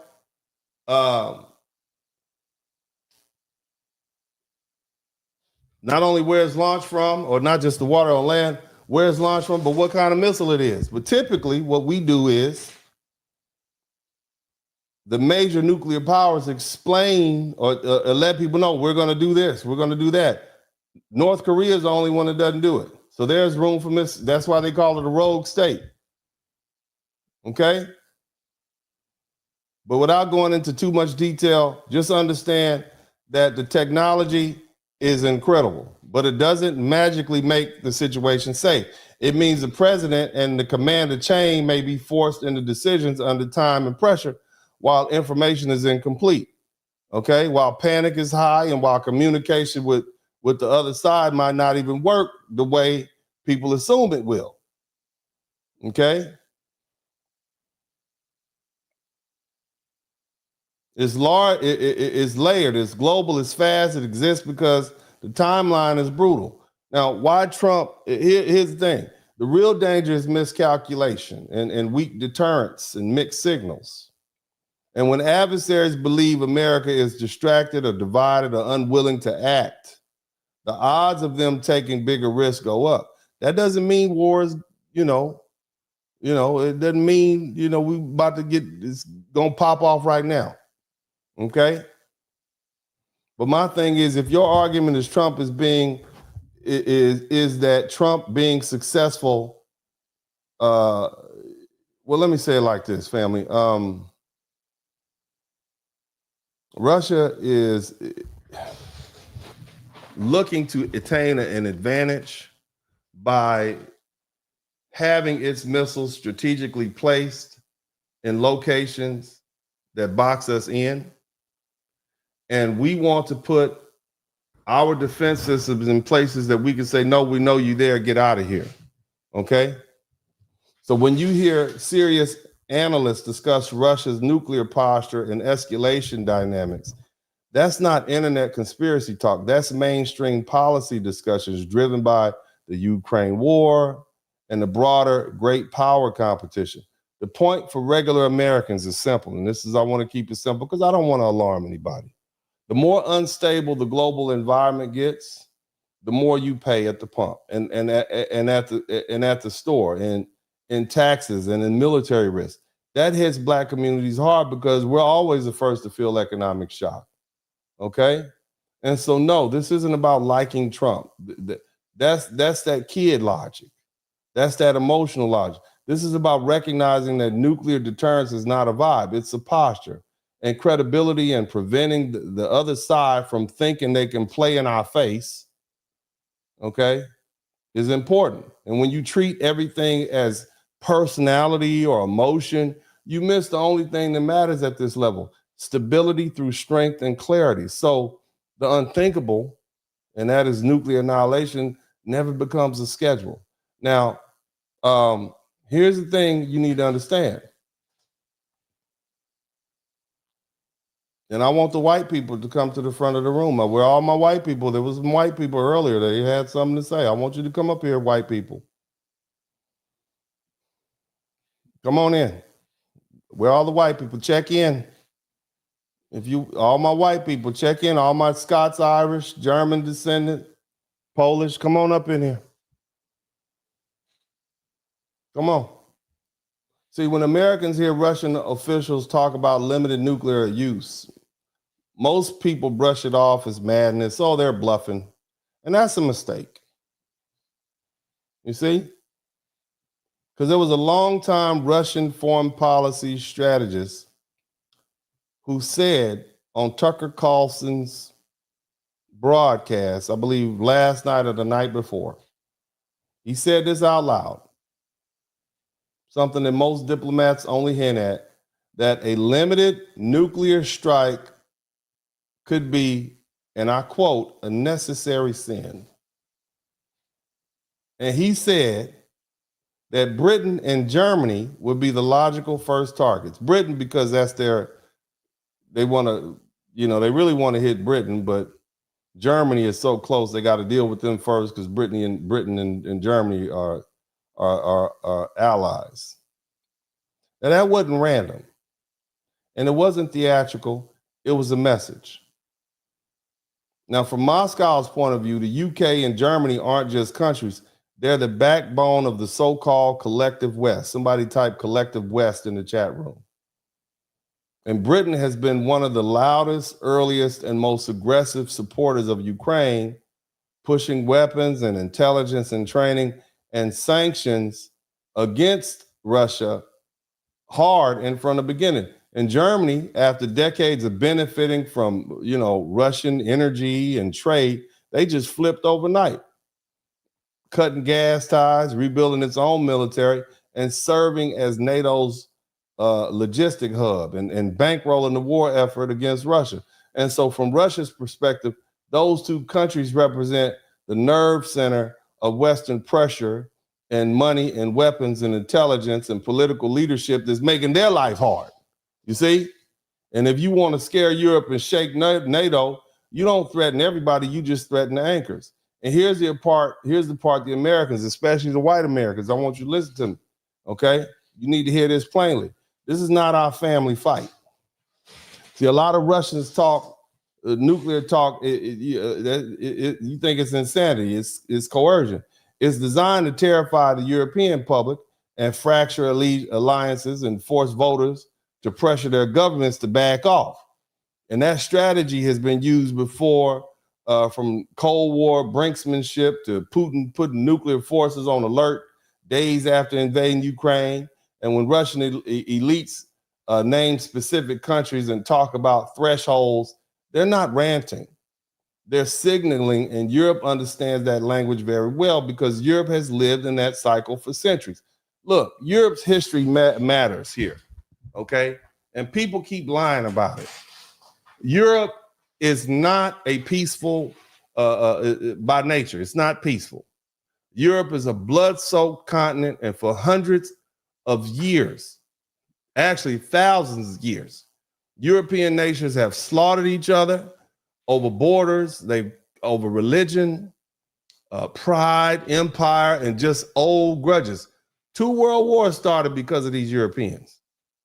Colonial violence was exported from Europe, whether we're talking about Portugal, Spain, Great Britain, okay? That's where colonialism came from. And those instincts of these Europeans have never disappeared. They were just frozen under American protection. NATO is the rope that ties the United States to Europe in these unresolved rivalries that they have. It's a multi-defense pact, which means, I'm gonna explain NATO. What it means is someone else's war could become America's war in minutes. And so when Russian politicians openly discuss limited nuclear use and name European capitals, Americans shouldn't be cheering, okay? We shouldn't be picking sides like it's some sort of sports rivalry either. We should be asking one question: how did this pull us in, and why should it? This is where white America needs to let go of the nostalgia. I know that your mama is a Scots-Irish. I know that your great-granddaddy on twice removed is of German descent. I get that, okay? And see, the only thing keeping America, you white Americans, emotionally tied to Europe is that ancestry. Irish, German, Polish, English bloodlines. I get it. That people still confuse that with loyalty. But Europe does not see you all as Europeans, and they never have. To them, you're Americans first and expendable second. And when things go wrong, they don't see you as cousins. They see you as manpower. And so when Trump signals that America is rethinking NATO obligations, some people scream, oh, betrayal, or we're making enemies out of our allies. But there's another way to read it. We're creating distance from liabilities. It's the same way you distance yourself from a friend who keeps starting fights and escalating beef and then calling you up at 2 o'clock in the afternoon, asking you to come through with the strap. You understand? That's what it is. You can share history. You can even care. And you can say, I'm not, but the thing is, I'm not dying. Why do we need to die about that mess?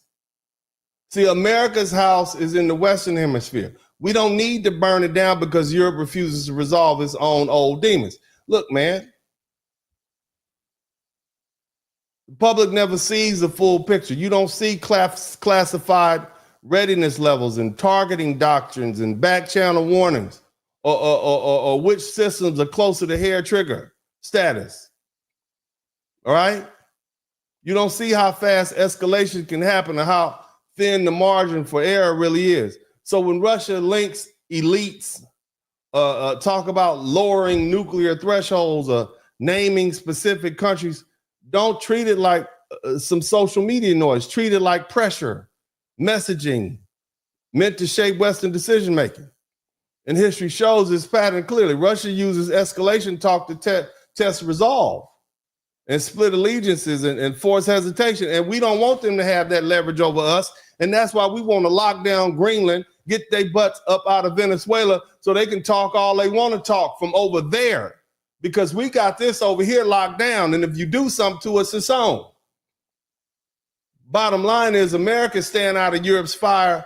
We don't want no part of their business. It's been long enough. And we're recognizing who's escalating. We recognizing who's reckless. And they're trying to drag us into these centuries-old conflicts. And look, this is not about being isolated. And I get people have these nostalgic feelings about Europe, and I'm talking to the white Americans, right? But that's not our fight. And the only reason white Americans instinctively side with Europe is because of that identity nostalgia. Your last name, the story your grandmother told you, a flag you've never lived under. The emotional attachment is doing real damage to how Americans think about foreign policy. Europeans do not see you as Europeans, and they won't, and they never have. You're an American, you're unsophisticated, you're loud, you're disposable, you're useful when the shooting starts, and you're embarrassing when it stops. Don't romanticize that. They don't respect you, and they absolutely do not feel obligated to bleed for you. And the way they won't even help pay for their own defense. They want to use us. But they expect you to bleed for them. They expect you to pay for them. And yet every time Europe escalates a conflict, white Americans line up emotionally like it's a family reunion instead of a geopolitical trap. They don't like you. You all are no more European than I am African. The Africans don't like foundational Black Americans, and that's been a big thing on the internet over the past 4 or 5 years, and Europeans don't like you all. If you want proof that Europe will drag America into these wars and then move on like nothing, look at World War I. It's the clearest example. It began as a European blood feud between royal families and a border dispute and nationalism and pride and old grudges colliding. And the U.S. stayed neutral, okay? Because we knew exactly what it was about. From 1914 to 1917, we was like, nah, we good. We're going to practice what's called some isolationism. While Europe is over there tearing themselves apart again. America didn't want that war. America didn't start that war, and America didn't benefit from that war. But when Britain and France began losing control, right, of the monster they created, then they called us. And guess what happened? We came in late and we paid the heaviest price. 116,000 Americans died. 116,000 American men died. More than 200,000 were wounded. And then we got left with a massive financial hit. They just threw American troops into a trench. And this was an ugly war back then. There were no drones. You were the drone. You and your little musket / rifle were the drone. And this warfare was designed by European generals, and they had very little respect for their men. And what happened after the war? Europe ignored American leadership. They rejected meaningful enforcement of peace, and they punished the Germany into desperation. And within 20 years, they were back at war again. That's how we ended up with World War II. Same continent, same grudges, same arrogance, same result. That's not ancient history.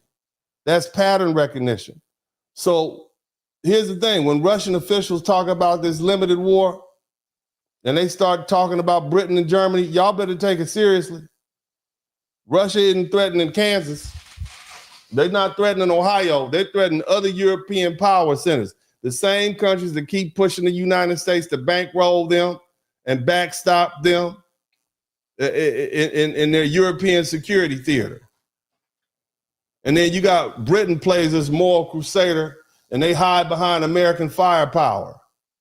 And Germany plays this economic giant while they're outsourcing their security to NATO. And so from Moscow's perspective, those two countries are the engines of escalation. If you want to fracture NATO psychologically, you don't threaten everyone, you just threaten them too. So a lot of this Russian nuclear talk is coercion. You know, it's not insanity. They're trying to get the same thing Trump's doing. He's just playing the game they playing. It's meant to intimidate these European folks publicly and make them come to some sort of agreement. But that doesn't make it harmless. Now, again, NATO, our allies, our so-called European allies. These people are not our friends. Okay, they're not our friends. Because see, if nuclear war starts in Europe, it doesn't stay in Europe. So when Donald Trump signals that America needs to rethink NATO, and you all start talking about scam and say, oh, betraying, you're stupid. You're not thinking. Europe can't even fully protect itself, much less deal with us if we decide to take Greenland.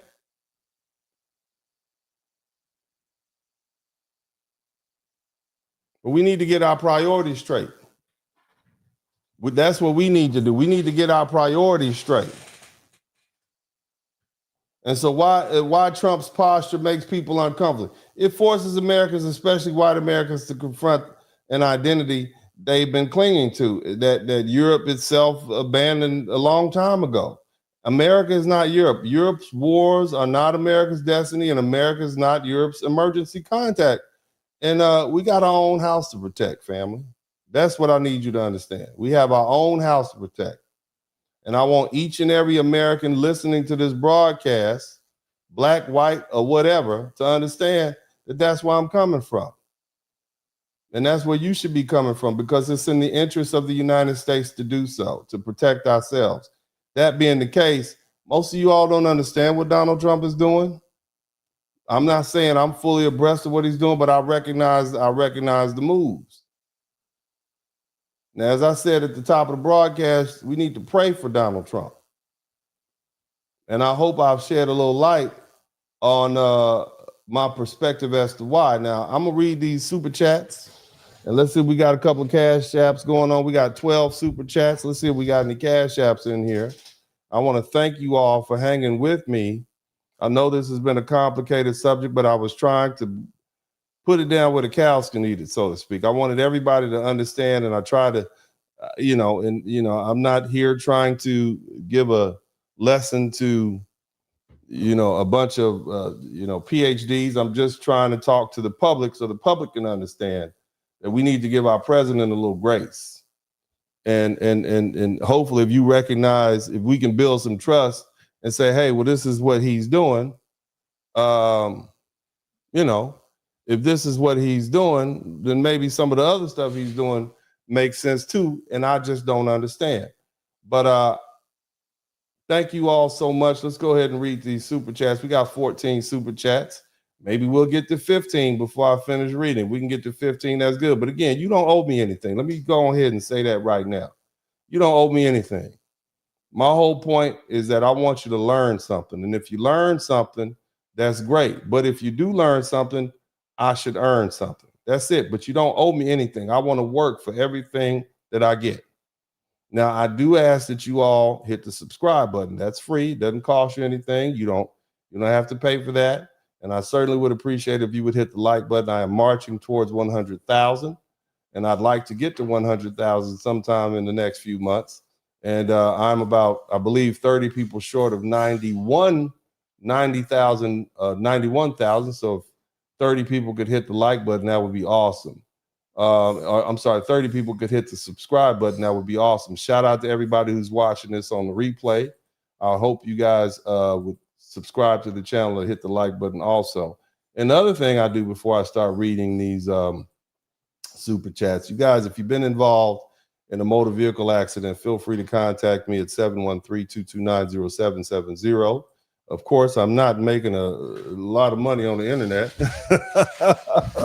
And this is my primary day job, but I spend a lot of time developing these broadcasts for you guys. So I hope you guys appreciate that. But also, if you've been in a car accident, I'm licensed in multiple states. Just go ahead and hit me up at 713-229-0770. Now, I'm not finished. I got some more to say. But I want to thank the people. Fire for Effect, thank you for the $9.99 super sticker. Urban Eagle, thank you for the $5 super sticker. We got 14 super chats. Like I said, we might get to 15. That'll be cool. That'll be clean. Faquan, he says, thank you for the $5 super sticker. Jeffrey Rice, you too. Welcome to the membership. Thank you so much. I appreciate you. Timothy Bright at 7064, he could start a war if he's being a dictator. He could start a war if he's being a dictator. Thank you so much, Timothy Bright. I voted for Trump for his policies. He's doing too much. Thank you so much. Faquan also says super sticker. Thank you for that. Cool E23. I'm currently in Cebu, PH. The locals here are fans of Trump for capturing Maduro and standing up to China. They despise China here. They believe if it wasn't for us, China would take over the Philippines. They probably would.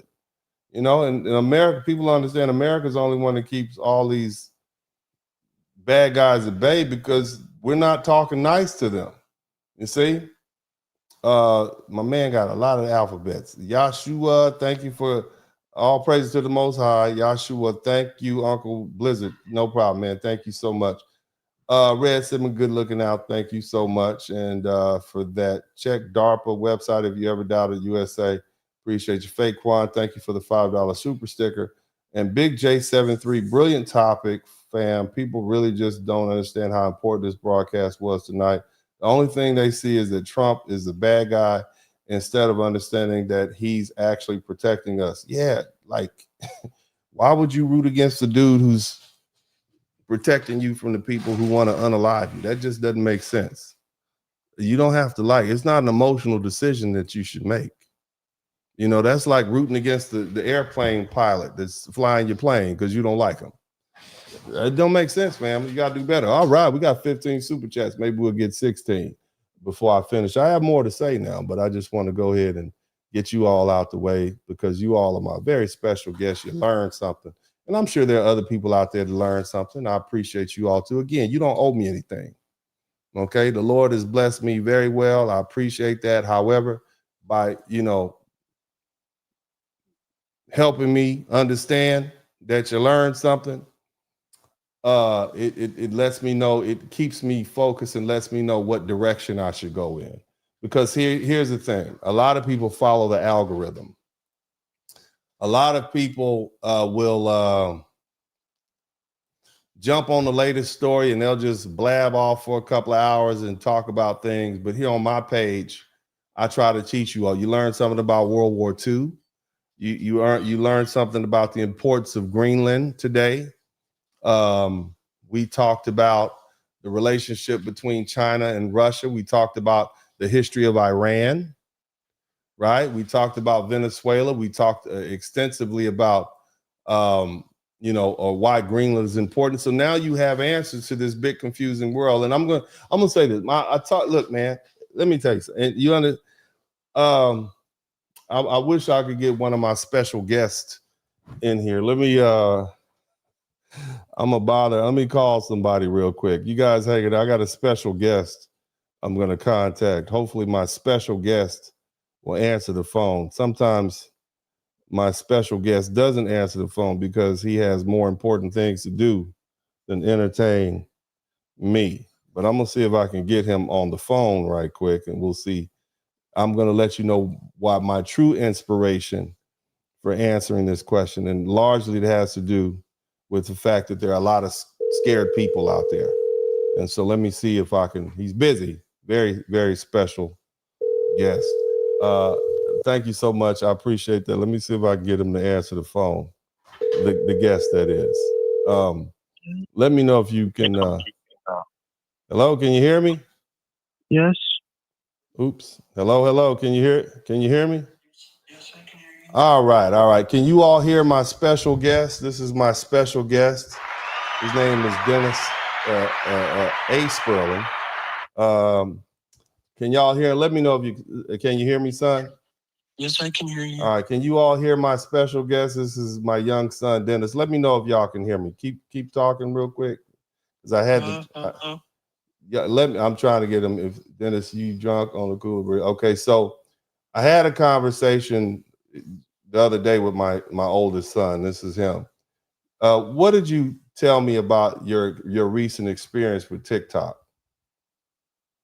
Lately it's been politics have been like become really a big part of social media, and like nearly every video I see is like politics related. And it was kind of causing you some anxiety? Is that fair to say? Yes, it was distracting me a bit. Okay, you mind sharing with the audience why it was distracting? Because it was just like, since I know it's like politics, it's a real issues that happen, and it's not like other social media like trends and stuff. It's like actual big issues. Not that fun stuff, the fun stuff where you get to talk about, life and, and the latest dance and stuff like that, right? It was very serious stuff, right? Yes. And so you and I actually sat down and talked about it a little bit. And what did, if you don't mind recounting the conversation, what was my response to you, generally speaking?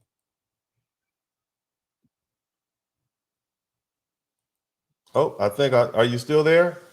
Yes, I'm still here. Yeah, sorry. do you recall my response to you when I kind of began to explain reading what Donald Trump is doing and reading the politics, as we see them play out? Yes, I do. Well, go ahead, if you don't mind. Please share it with the audience, if you don't mind. Like you said that it's not taking it like exactly what's actually being said. And what about when I spoke specifically about Greenland? Remember that conversation I had with you about Greenland and what Donald Trump is actually doing with Greenland, related to what I consider the negotiation technique? Yes. Well, go ahead and share it with the audience. I'd like to know if you picked up, because if you picked up, and I pretty much told these folks the same thing, then I know they did. What do you tell us what you thought, what you developed? You said that Donald Trump, he went for an extreme so that they could feel like putting troops of their own in Greenland would be like the bare minimum or something like that. Right. So it was basically a negotiation technique. He went to the extreme, and then instead of them sitting around doing nothing, they had to do something. And so that's pretty much it. And a lot of people are afraid too, because they're not able to read. And now, of course, there's always, you know how daddy feels. I don't think much of the human animal, generally speaking. And I feel as though the same way the Bible sees it, we're very complicated, beautiful, yet savage creatures. And there's always a chance of violence. But, I recognize this for what it is. And it seems to be not necessarily an escalation of violence, but rather a negotiation technique so we can get what we want. But man, I was inspired to talk to my audience tonight, and I want to thank you for inspiring me, son, because I know there's a lot of folks out there that might be confused or misunderstanding or stressed out, and because of what we see happening. It happened to me too. I was a young man. I explained that. But thank you, son. I'll let you get back to your engineering homework. You have a great evening, sir. Respectfully. All right. Talk to you later. All right. I don't know if you guys could hear that. Shout out to my son, Dennis Spurling, busy working on his finals. Did you all hear that? Anybody, if y'all could hear that, hit the number 1. But I don't know if y'all heard that conversation clearly. But yeah, so that's pretty much what motivates. A lot of people who are anxious, they see what's going on and it makes them nervous. And I wanted to try to, talk about that topic. When I was a young boy growing up, my goodness, man, it's 1980s. AIDS came out and scared everybody. I'm still a kid, but I'm scared too. They told us it's a virus, like a flu or something, right? We don't know how people catch it. So you could be in the average person's mind, you could catch it from the air, and then, it didn't help because a year later, all our hopes and dreams blew up in the Challenger explosion.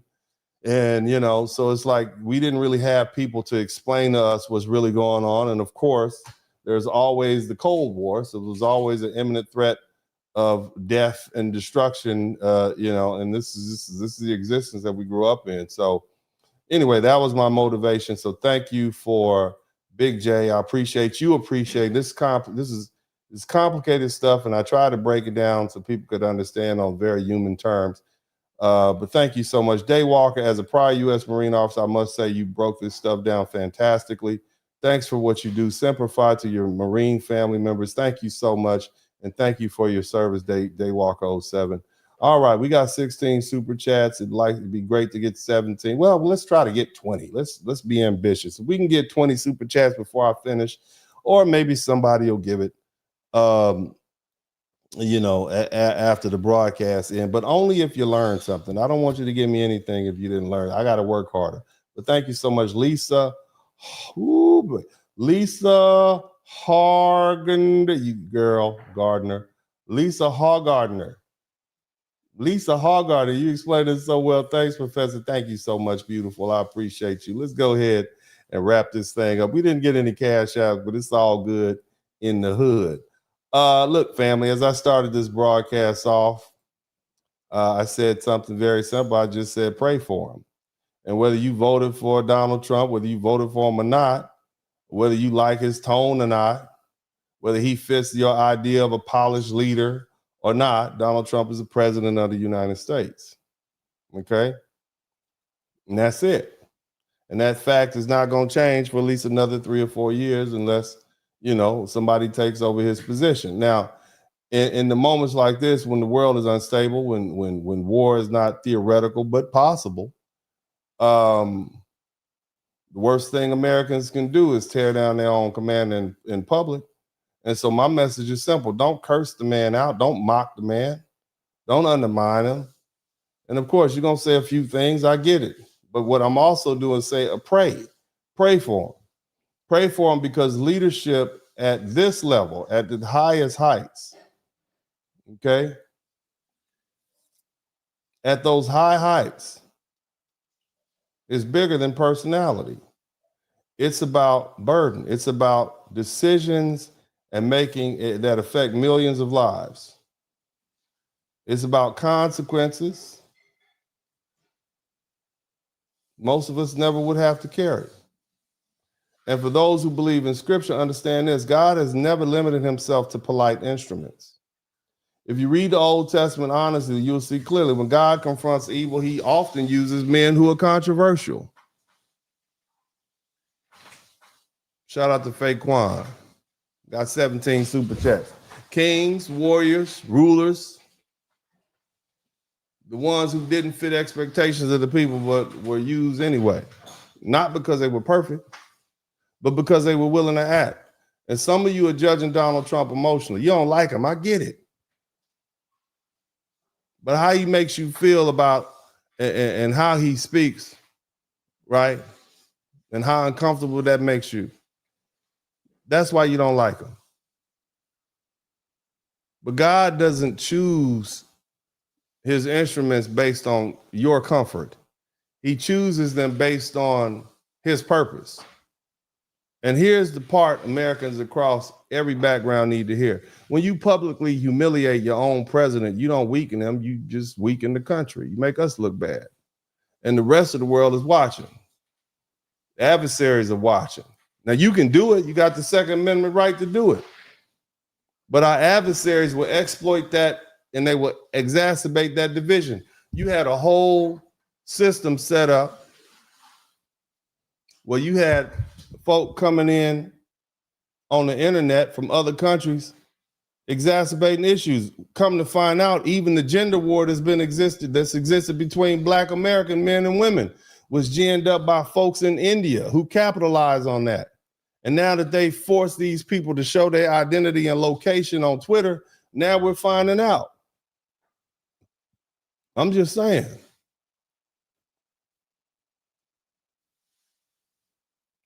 So when you out there publicly, and there's always going to be room for criticism. I'm not saying you shouldn't critique things, but when you start calling man stupid and crazy and all that stuff, and you just got this constant drum roll, and you begin to undermine the president's credibility, and that doesn't make you virtuous. It makes America look uncertain. And uncertainty invites escalation, and that's a danger, especially when we're this close to the unspeakable. When the president's or any leader's authority is constantly questioned at home, he's forced to overcorrect abroad to prove his resolve and to protect strength and to make moves louder than necessary just to be taken seriously. Why do you think he sent all those people to Minnesota? The local government told these people, yeah, get on out there and protest. And then Trump, he escalated. Now he's talking about sending the military in. So if you care about peace, if you care about American lives, if you care about keeping wars from our cities, then you should want your president to walk into every negotiation, every confrontation, every crisis with the full weight of the nation behind him, especially when it's in your interest. And that doesn't mean blind loyalty. It means wisdom. And let's talk plainly to every community. To Black Americans, first, we know what it looks like when the system collapses and chaos fills the gaps. You can look at Chicago for that. We know the cost of instability, and we know what happens when power vacuums open and violence follows. To white Americans, stop confusing your European ancestry with allegiance. You're Americans first. Your security does not depend on Europe's pride or your old world grudges. To the rest, to the Hispanics and every other immigrant family, America's strength is the reason your children have the opportunity here that they didn't have in your countries of origin. And a weak America doesn't protect anyone. No matter who you are, a fractured America is dangerous. So I say pray for the president. And here's the prayer I ask you to pray for. Pray for his wisdom. Pray for his restraint. Pray for his discernment. Pray that he chooses paths that protect American lives without unnecessary bloodshed. You don't have to like the man to do that. You don't have to agree with him to pray for him in that regard. You just need to understand the stakes, because in times like this, unity is not about politics, it's about survival. The thing you all need to understand is this: history shows us that nations fall faster from internal division than from external enemies. And so stop calling this man name. Matter of fact, I want you all to start putting aside these political issues that we have and beefing with each other over who you voted for because you like the donkey and you like the elephant. You got families breaking up because of their political beliefs. I hope and pray that you all yourself will ask for wisdom and discernment, because for a very long time we've been tearing ourselves apart. A very long time America has been tearing itself apart at the seams because of political division and ideology.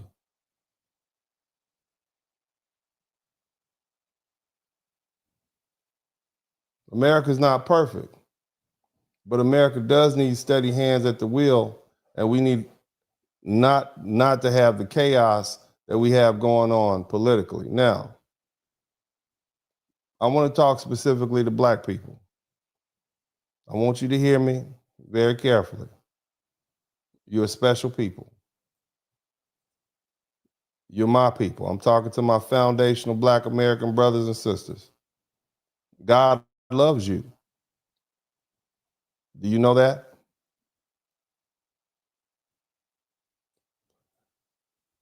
You need to pray for Donald Trump, even if you don't like him. Because we're not just any group of people. We're the people with a proven relationship with the Most High.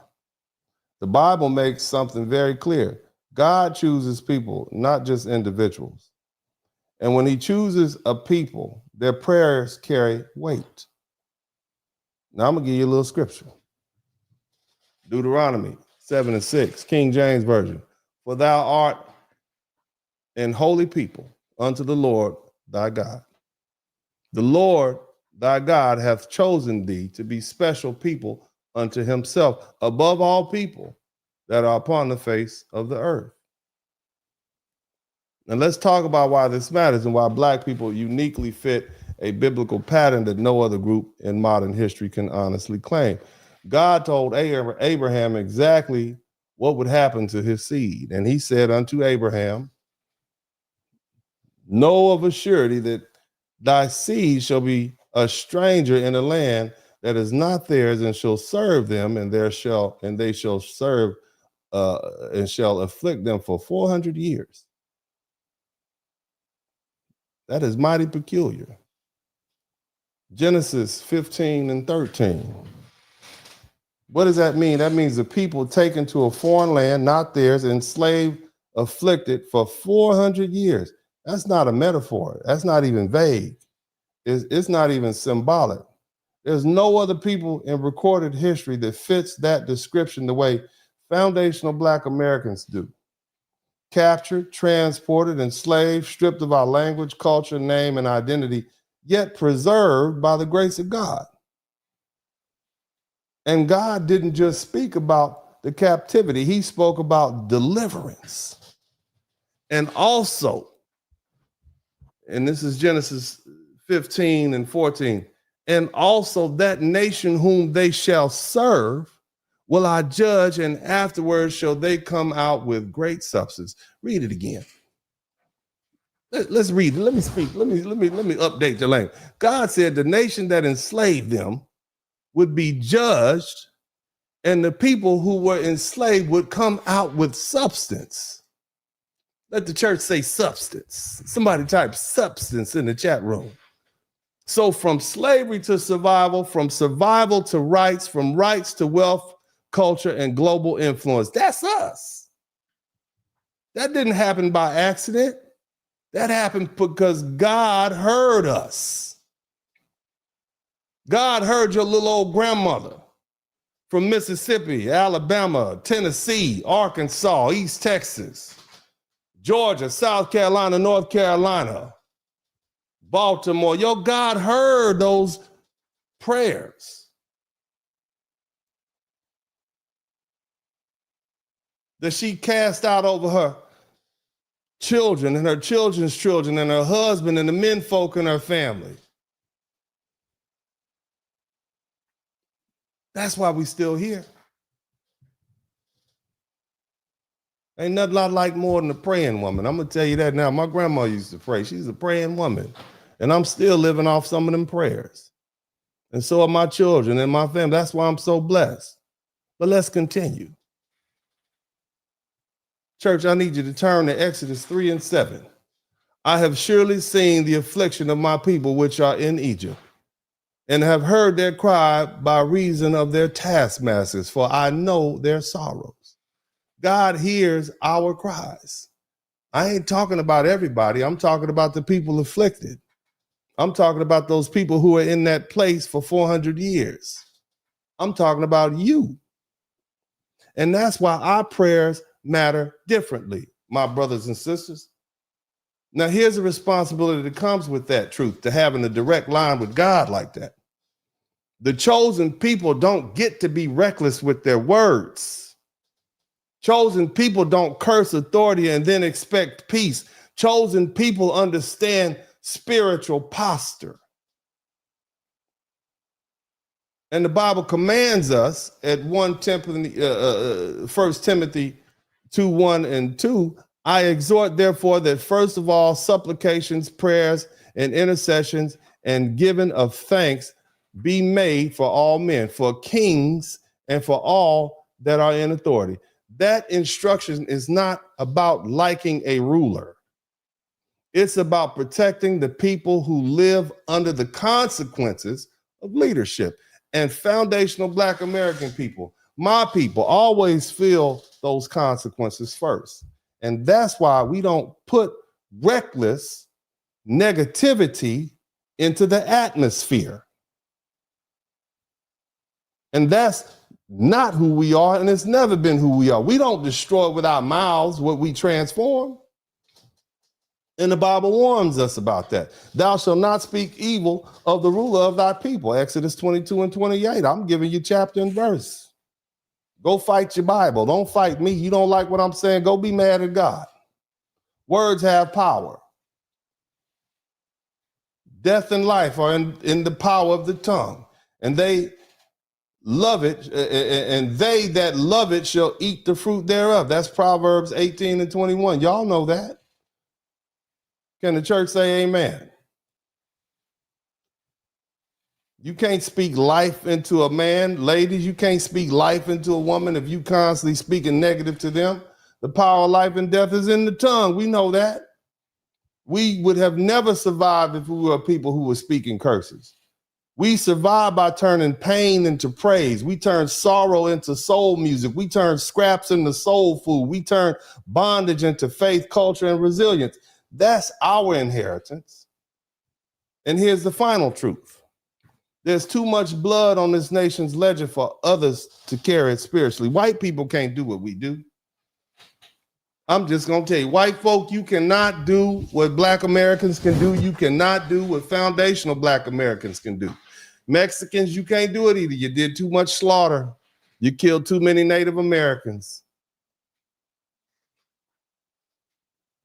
No other group of people on this planet can do what we do. Africans, you can't do it either because you helped participate in selling us into slavery and you've been slaughtering your own people since then. Nobody else can do what we do. You just got too much blood on your hands. And right here in this nation, it's too much blood on your hands to carry this level of spirituality. Too much history, too much injustice, too little repentance. And if Black people don't pray for America, nobody else's prayers will cover the same way.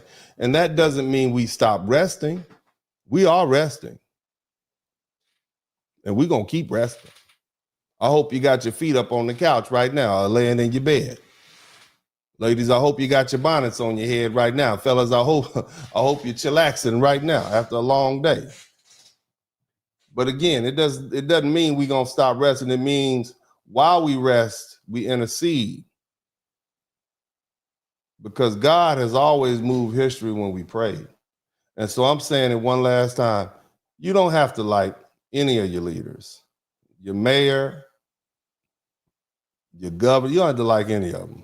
You don't have to agree with any of them. But as people chosen to preserve and heard by God, we must pray for all of our leaders, because when we pray, chains move. When we pray, nations shift. And when we pray, our God, the Most High God, responds. But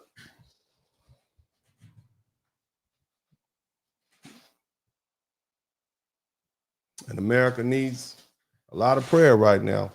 God bless you all. I love you. I appreciate everybody for coming through. Thank you so much. This is Uncle D, and I'm out.